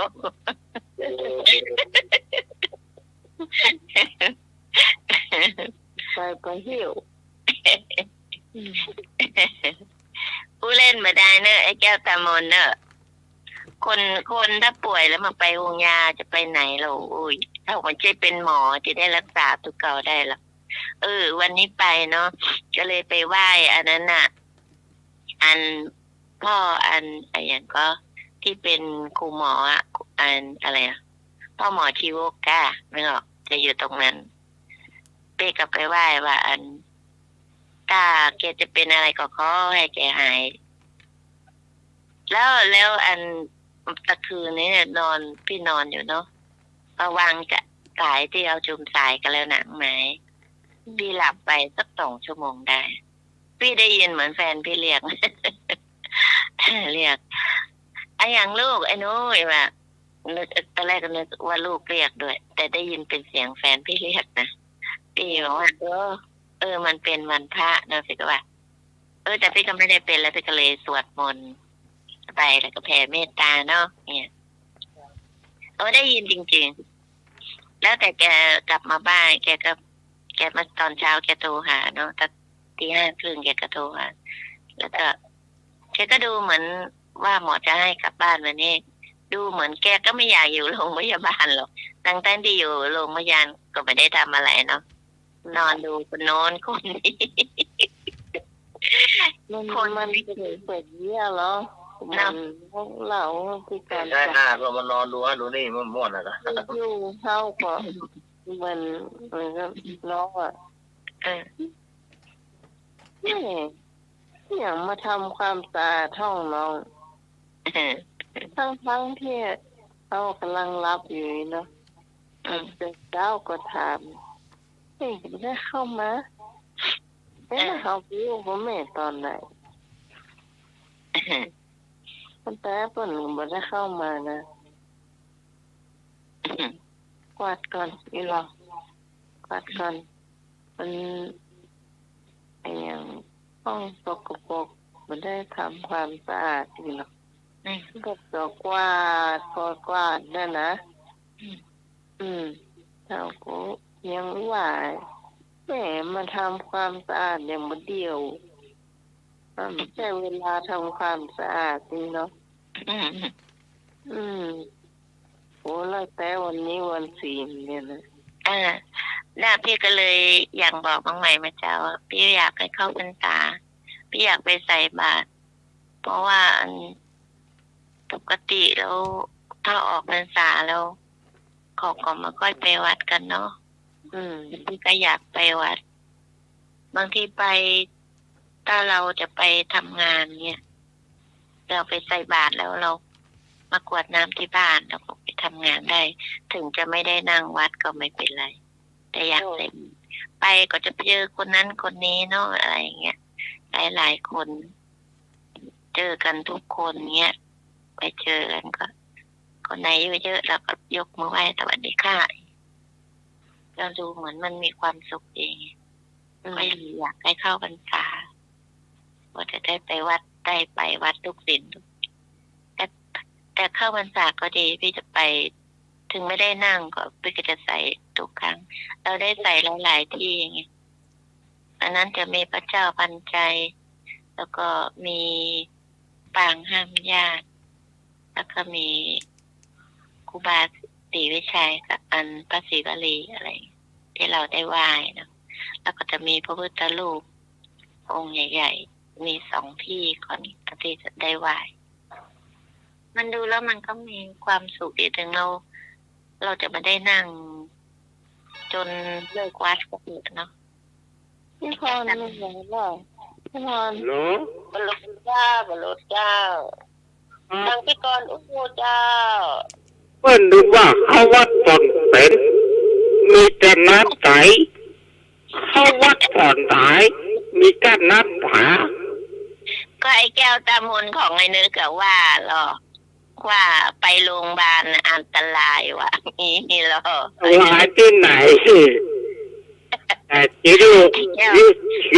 นี่มีเหมือนกันเนอะที่ลูกมี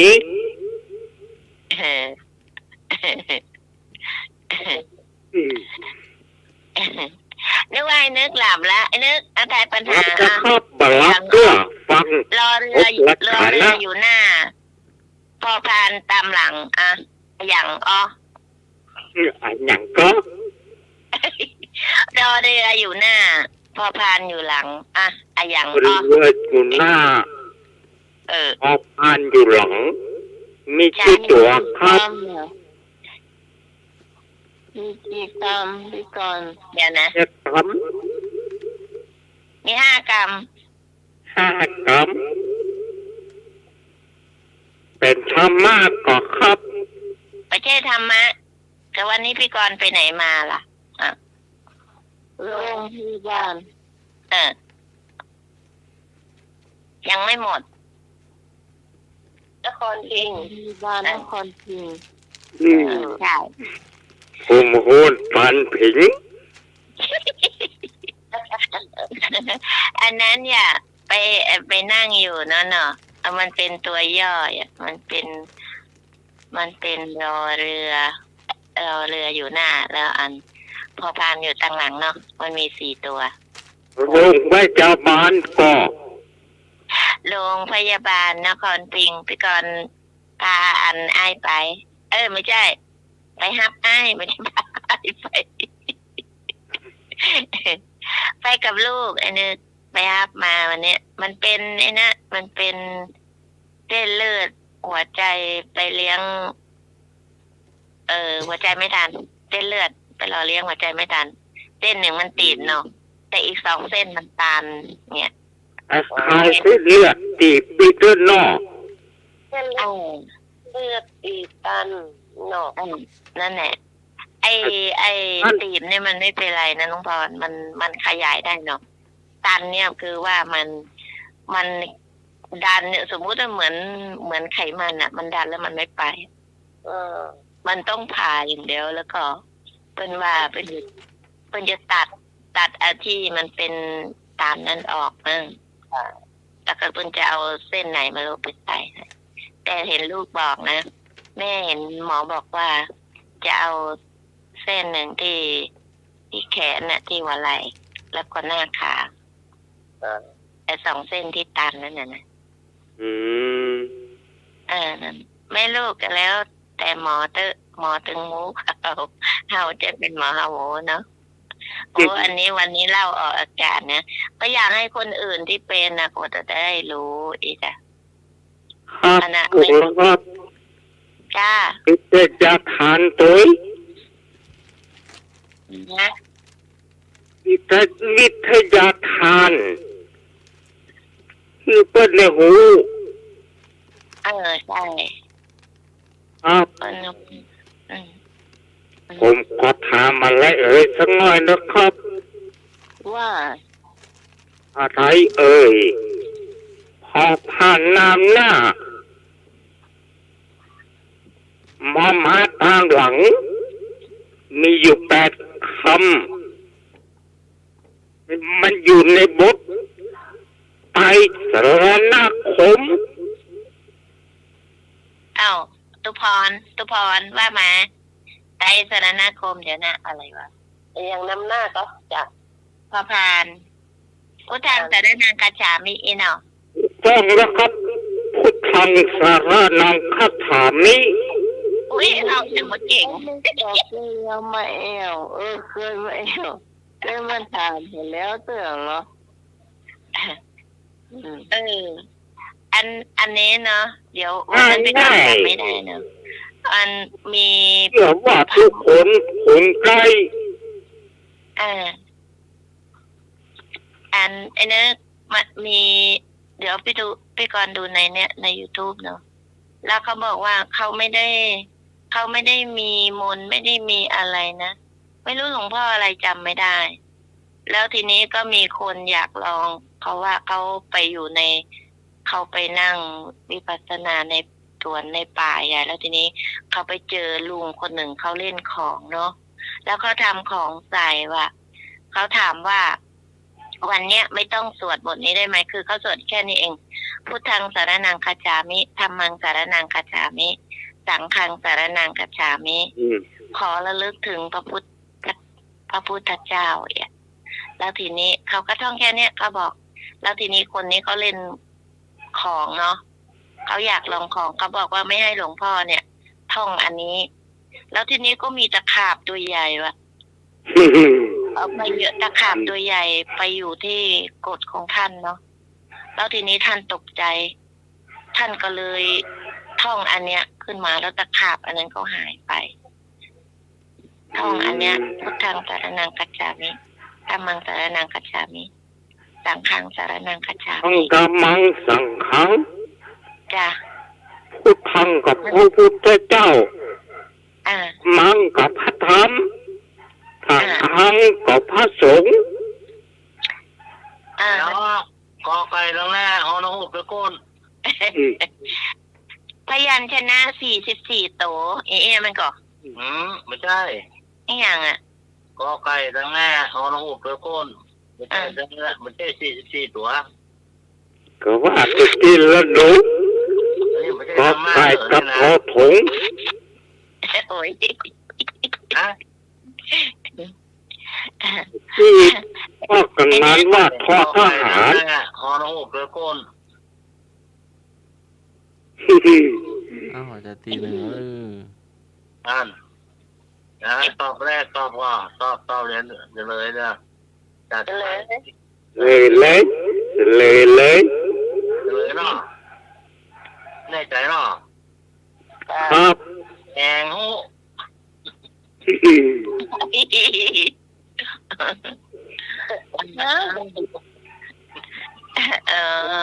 ได้ไว้ว่าแกงโฮเหรอไอ้หนุ่ย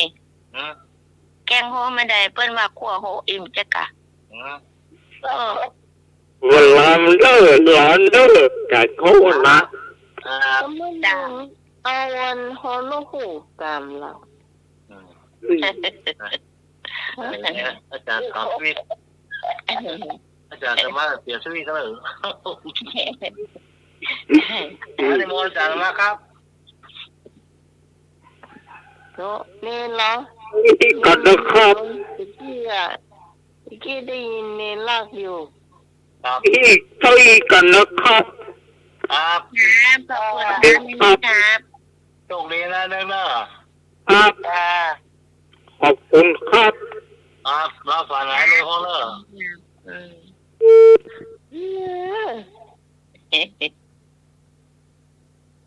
นิมนต์จะสมัครค่ะเจ้า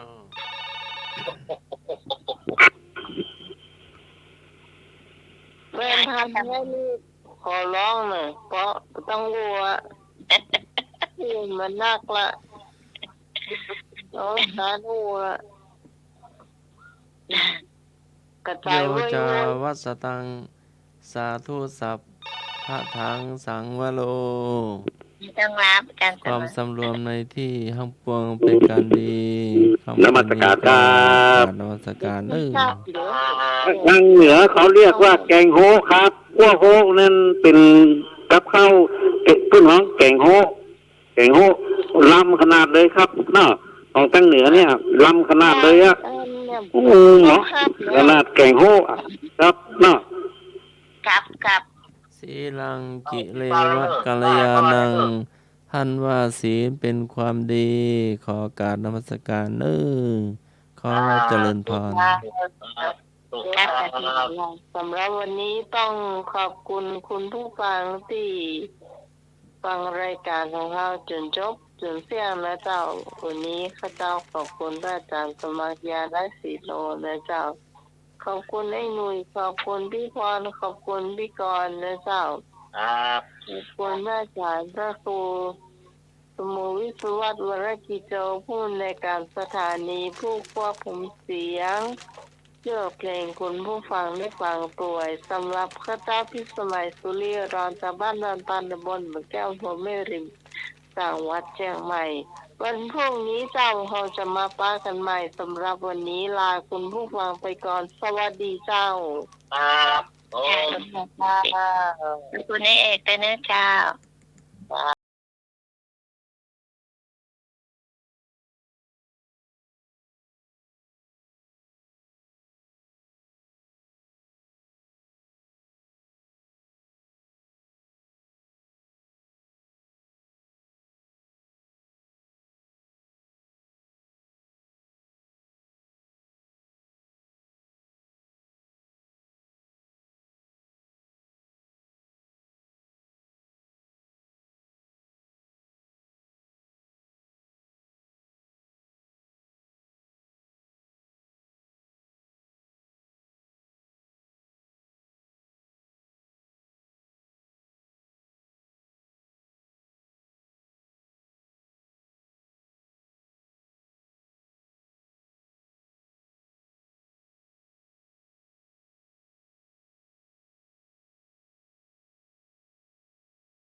ขณะนี้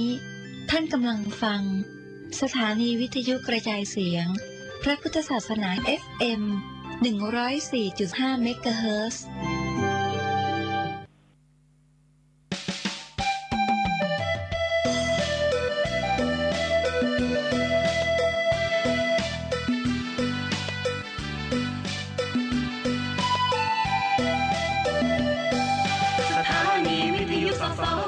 ส่งเสียงเลือน้อดังพอประมาณ FM 104.5 กลางวันFM 104.5 กลางวันขอเชิญทุกท่านฟังรายการดีตั้งวัดไฟอำเภอเมืองจึงไม่รุ่งเรืองฟุ้งเฟื่องแสงสีเป็นวิทยุเพื่อประเพณีเป็นวิทยุเพื่อประเพณีศึกษาวิถีพุทธศาสตร์และศิลป์เสริมวัฒนธรรมกันดีๆทั้งนั้นสุขสันต์ชีวินจากพระไตรปิฎกแท้ทั้งสิ้นจากพระไตรปิฎกแท้ทั้งสิ้นทั่วทั้งแผ่นดินได้ยินเสียงพระธรรมออกอากาศไกลๆทั่วโลกดับทุกข์ดับโศกให้โชคเลิศล้ำผ่านอินเทอร์เน็ตเว็บไซต์ประจำผ่านอินเทอร์เน็ตเว็บไซต์ประจำไปกระออกนำสู่มวลประชาของเราชาวพุทธแสนบริสุทธิ์ตรงวาจาไม่พูดเรื่องการเมืองนานาไม่พูดเรื่องการเมืองนานาพุทธศาสนามัชฌิมาธรรม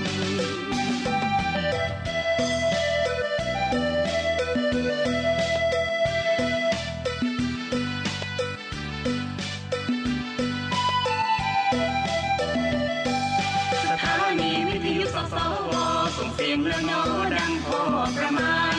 FM 104.5 กลางวัน FM 104.5 กลางวันขอเชิญทุกท่านฟังรายการดีตั้งวัดไฟอำเภอเมืองจึงไม่รุ่งเรืองฟุ้งเฟื่องแสงสีเป็นวิทยุเพื่อประเพณีเป็นวิทยุเพื่อประเพณีศึกษาวิถีพุทธศาสตร์และศิลป์เสริมวัฒนธรรมกันดีๆทั้งนั้นสุขสันต์ชีวินจากพระไตรปิฎกแท้ทั้งสิ้นจากพระไตรปิฎกแท้ทั้งสิ้นทั่วทั้งแผ่นดินได้ยินเสียงพระธรรมออกอากาศไกลๆทั่วโลกดับทุกข์ดับโศกให้โชคเลิศล้ำผ่านอินเทอร์เน็ตเว็บไซต์ประจำผ่านอินเทอร์เน็ตเว็บไซต์ประจำไปกระออกนำสู่มวลประชาของเราชาวพุทธแสนบริสุทธิ์ตรงวาจาไม่พูดเรื่องการเมืองนานาไม่พูดเรื่องการเมืองนานาพุทธศาสนามัชฌิมาธรรม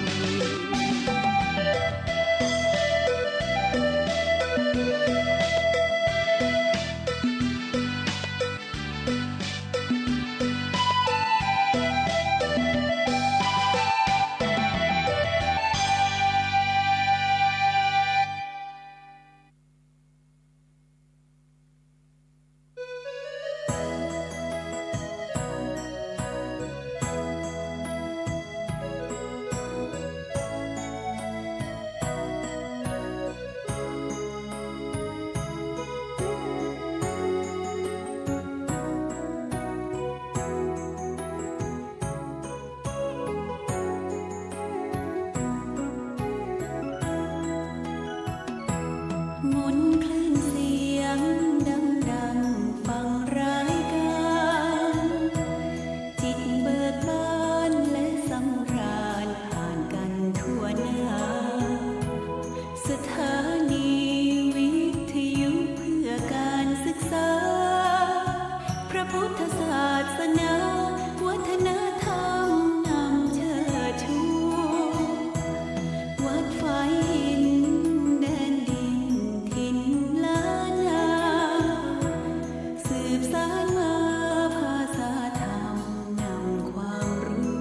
ว่าพ่อ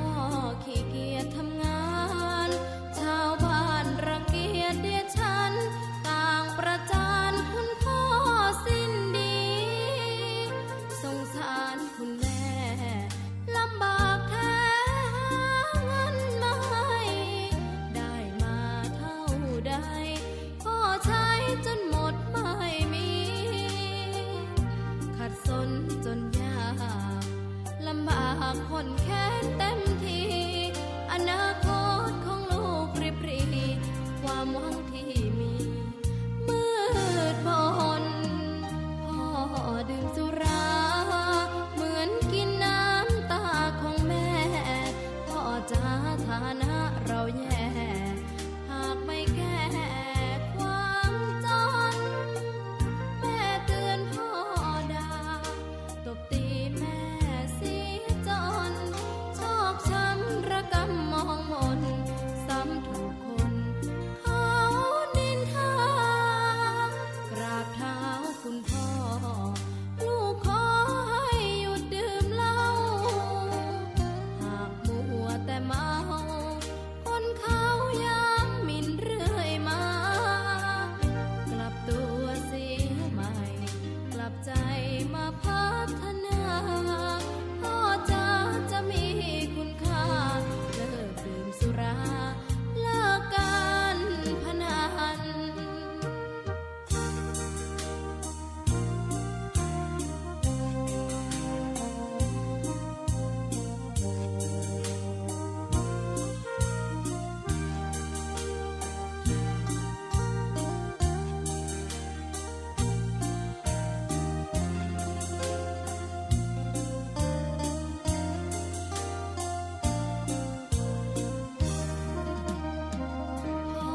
พ่อดื่มสุรา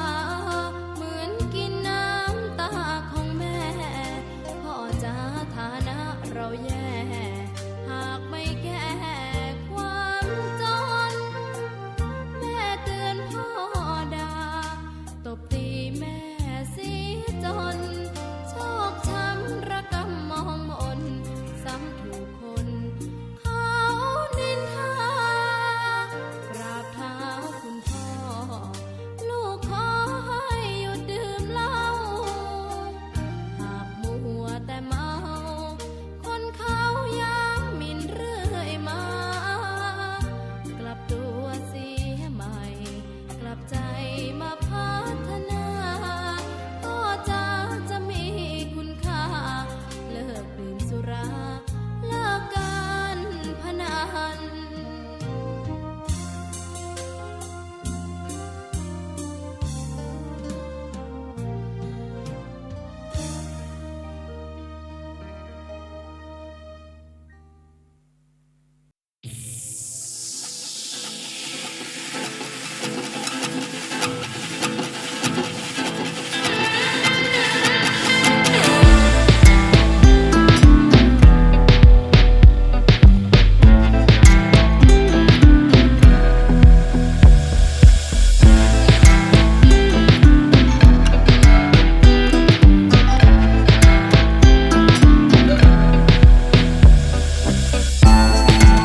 ธรรมเข้าถึงจิตใจฟังรายการวิทยุเสียงใสส่งถึงใจไปสู่ปลายนาสารธรรมน้อมนำมองพระศาสดาบอกผู้คนทั่วลาหันมาเข้าวัดฟังธรรมคลื่นเสียงนี้เป็นคลื่นธรรมะจากใจส่งถึงบ้านไกลบ้านไกลฟังได้สุขใจล้ำยามดึกดื่นค่ำคืนมีงานต้องทำเป็นคลื่นสารธรรมเน้นย้ำธรรมะเพื่อนใจเสียงคลื่นธรรมบอกหลักธรรมให้คลายความเหงาฟังเสียงธรรมะเบาเบาบอกเล่าถึงคนบ้านไกลสื่อธรรมะบอกลดละละวางด้วยใจสื่อไปถึงสวงในเข้าใจหลักธรรมหลักดีลิ้วเพลงธรรมผูกสัมพันธ์จิตใจร่าเริงฟังสาระธรรมะบันเทิงรื่นเริงในชีวิตยามวันว่างเดินทางไปเยี่ยมสถานีนัดพบกันน้องพี่วันนี้วันดีวันเสาร์สวดมนต์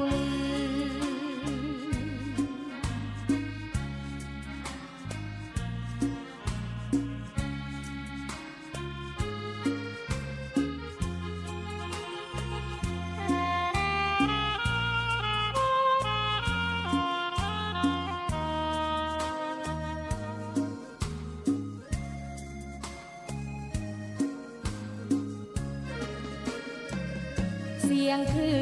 นธรรมบอกหลักธรรมให้คลายความเหงาฟังเสียงธรรมะเบาเบาบอกเล่าถึงคนบ้านไกลสื่อธรรมะบอกลดละละวางด้วยใจสื่อไปถึงสวงในเข้าใจหลักธรรมหลักดี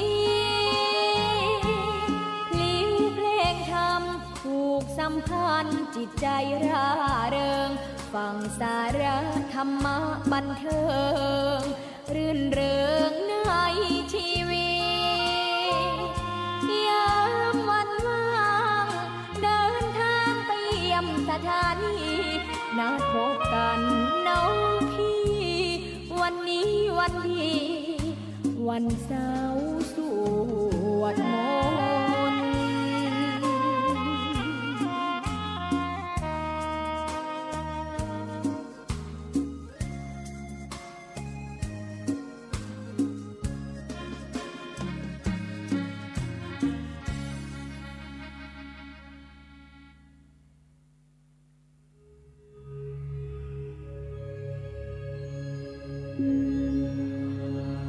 बुद्धं शरणं गच्छामि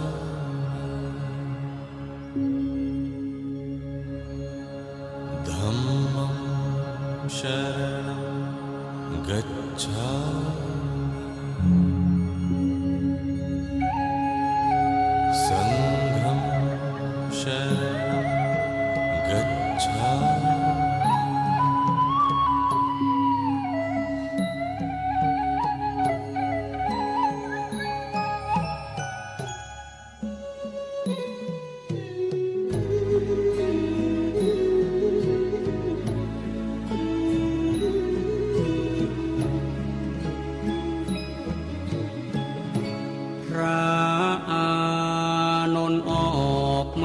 ข้างนอกแล้วยื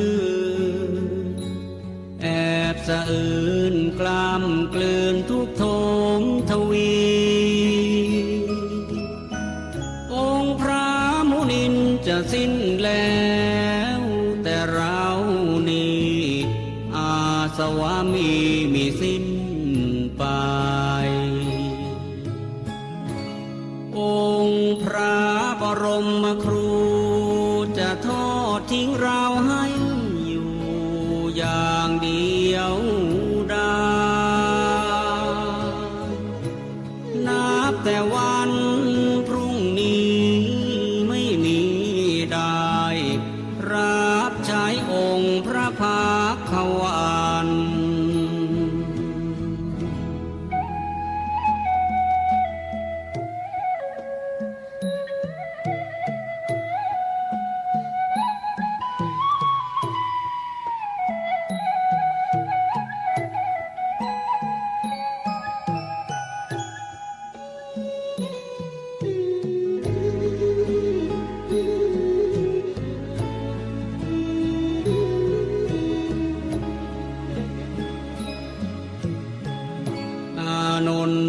จะผู้อาจทั้งถือบาทจีวรถวายน้ำทรงพระภาคหลังพระกรบวนพระโอษฐ์อีกตามจรผู้ใดใครหนอภายหน้าโอ้เราดังนกหัดบินแม่นกมาสิ้นสูญชีวาปีกนั้นยังไม่กล้าขาไม่แข็งแรงพอ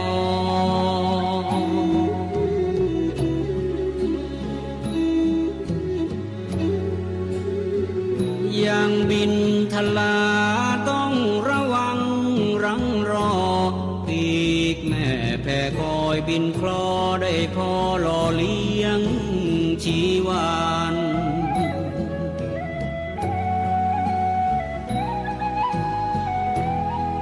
เปรียบเป็น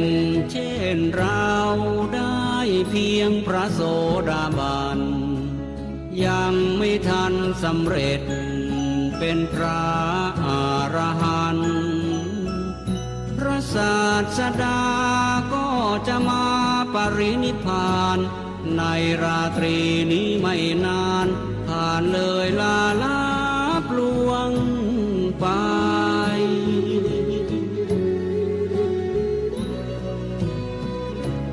โอ้เราทำชันใดเมื่อสิ้นแล้วพระผู้ทรงชัยพระอานนท์กำสดน้ำตานองหยดรินไหลด้วยสุดจะฝืนสะอื้นยืนรำไห้โศกาอาลัยน้ำตาหลั่งไหล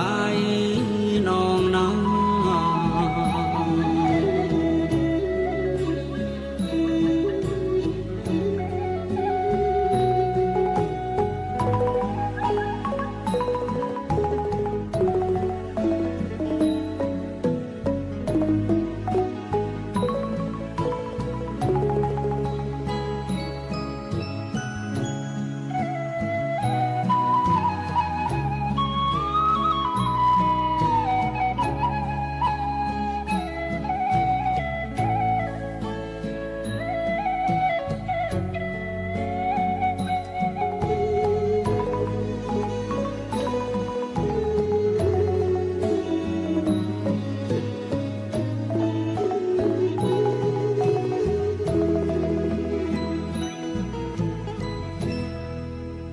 องค์พระโทศพลไม่เห็นอานนท์อยู่ในนั้นจึงตรัสถามว่าอานนท์ไปไหนกันพระภิกษุผู้รู้เหตุการณ์กราบทูลถวายไปว่าท่านพระอานนท์ไปแอบยืนรำให้ฟูงฝ่ายน้ำตาเศร้าระทมมองไม่อกใจนั้นให้เววา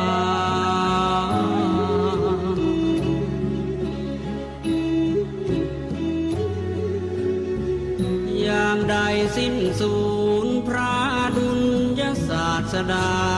ก็ดังชีวาพระอานนท์นั้นสิ้นไป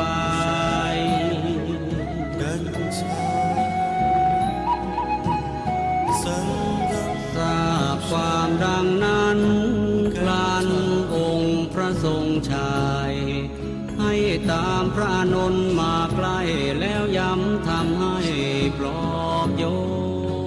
น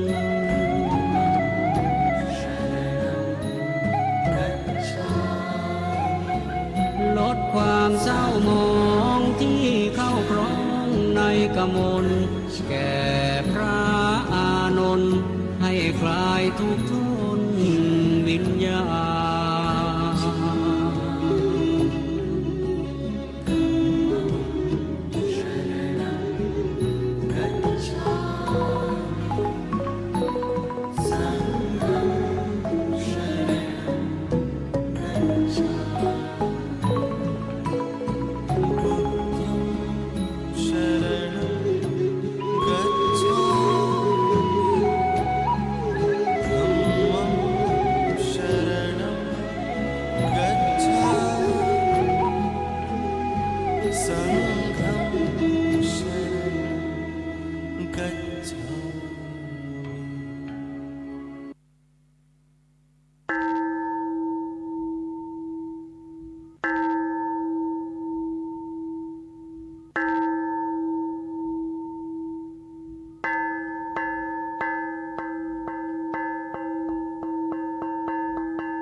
เกิดเป็นคนนั้นยากจริงนะเพราะพุทธศาสนายิ่งแสนยากเย็นคนไทยโชคดีที่สุดแล้วมีแก้วสามดวงงามเด่นมีวัดซึ่งเป็นนาบุญยิ่งใหญ่มีศาสนาพุทธประจำชาติไทยอยากหล่ออยากสวยเราต้องรักษาศีลอยากมีอันจะกิน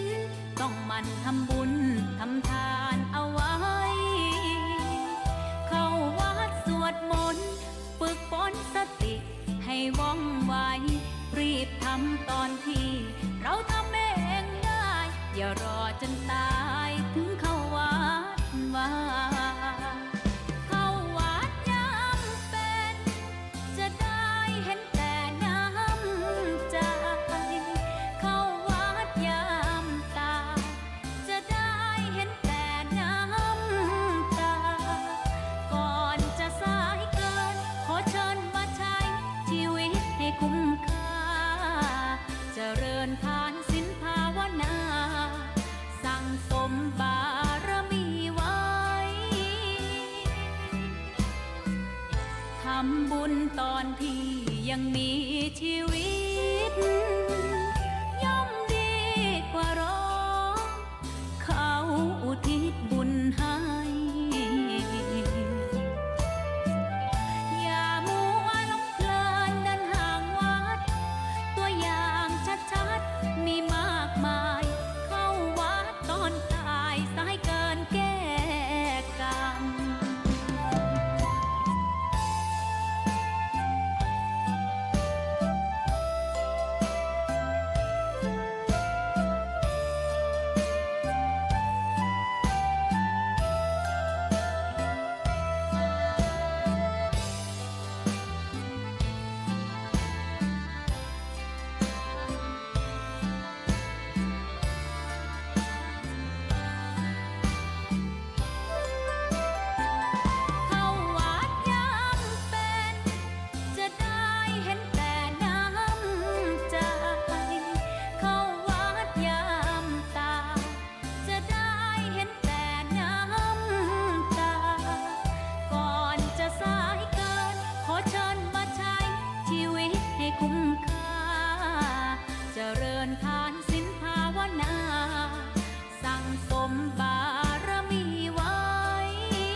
ยังมี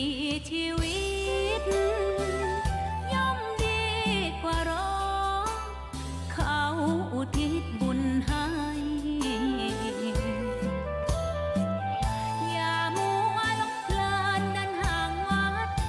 ตัวอย่างชัดๆมีมากมายเข้าวัดตอนตายสายเกินแก้กรรม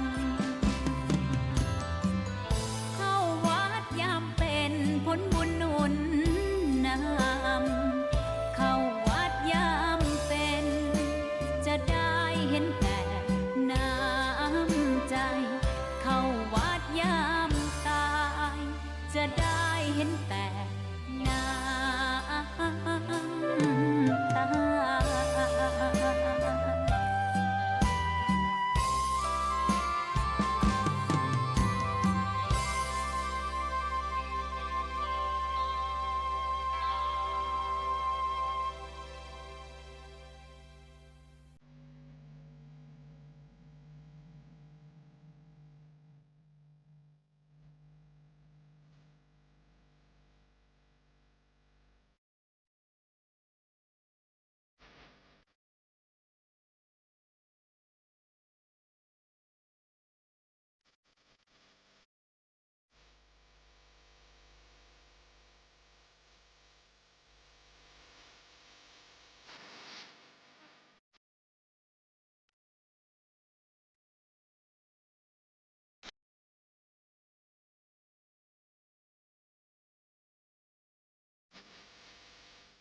ตา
เย็น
โชคดีที่สุดได้เกิดในพุทธศาสนาเรามีองค์พระสัมมาเป็นศาสดาแห่งการหลุดพ้นเวียนว่ายตายเกิดภพภูมิกำเนิดเกิดกายวกวนเป็นเดรัจฉานเปรตคนตามจิตกุศลบาปบุญที่ทำไม่กลับมาเกิดเป็นธรรมประเสริฐพระพุทธเจ้าทรงตรัสสรู้สอนเราให้เข้าใจในผลของกรรมกรรมดีหรือชั่วพึงรู้ตัวก่อนการกระทำบันทึกรหัสความจำวัดผลกรรมที่เจตนาต้องการหลุดพ้นหวังวนของกฎแห่งกรรมตั้งใจศึกษาหลักธรรมคำสอนขององค์สัมมาสำคัญที่สุดหัวใจชาวพุทธคือความศรัทธาศีลสมาธิปัญญาเกิดเวทนาวัฏสงสารพ้นทุกข์ไม่ยากหากมันฝึกจิตกายใจเห็นโลกโกรธหลงคือภัยมาสนใจสร้างบุญให้ทานสวดมนต์ไหว้พระเพียรภาวนาเข้ากรรมฐานตามองค์สัมโพธิญาณเห็นทางนิพพานพ้นภัย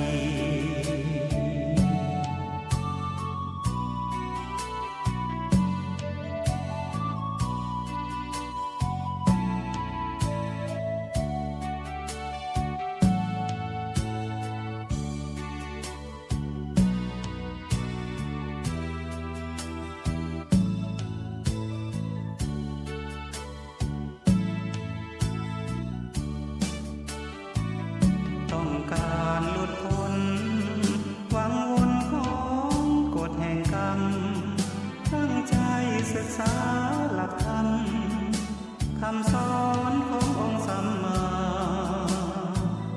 สำคัญที่สุดหัวใจชาวพุทธคือความศรัทธาศีลสมาธิปัญญาเกิดเวทนาวัฏสงสา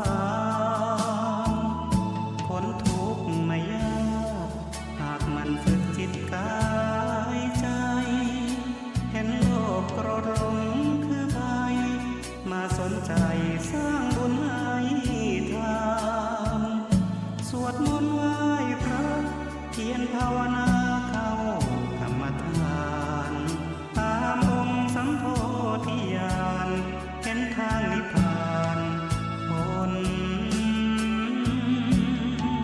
ภัย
กฎแห่งกรรมติดตามจนตายเกิดในชาตินี้ยังคงใช้หนี้กรรมเก่าความดีจะช่วยบรรเทาให้กรรมเก่าลดลางจางหายเพิ่มกรรมทำชั่วไม่กลัวบาปหยาบ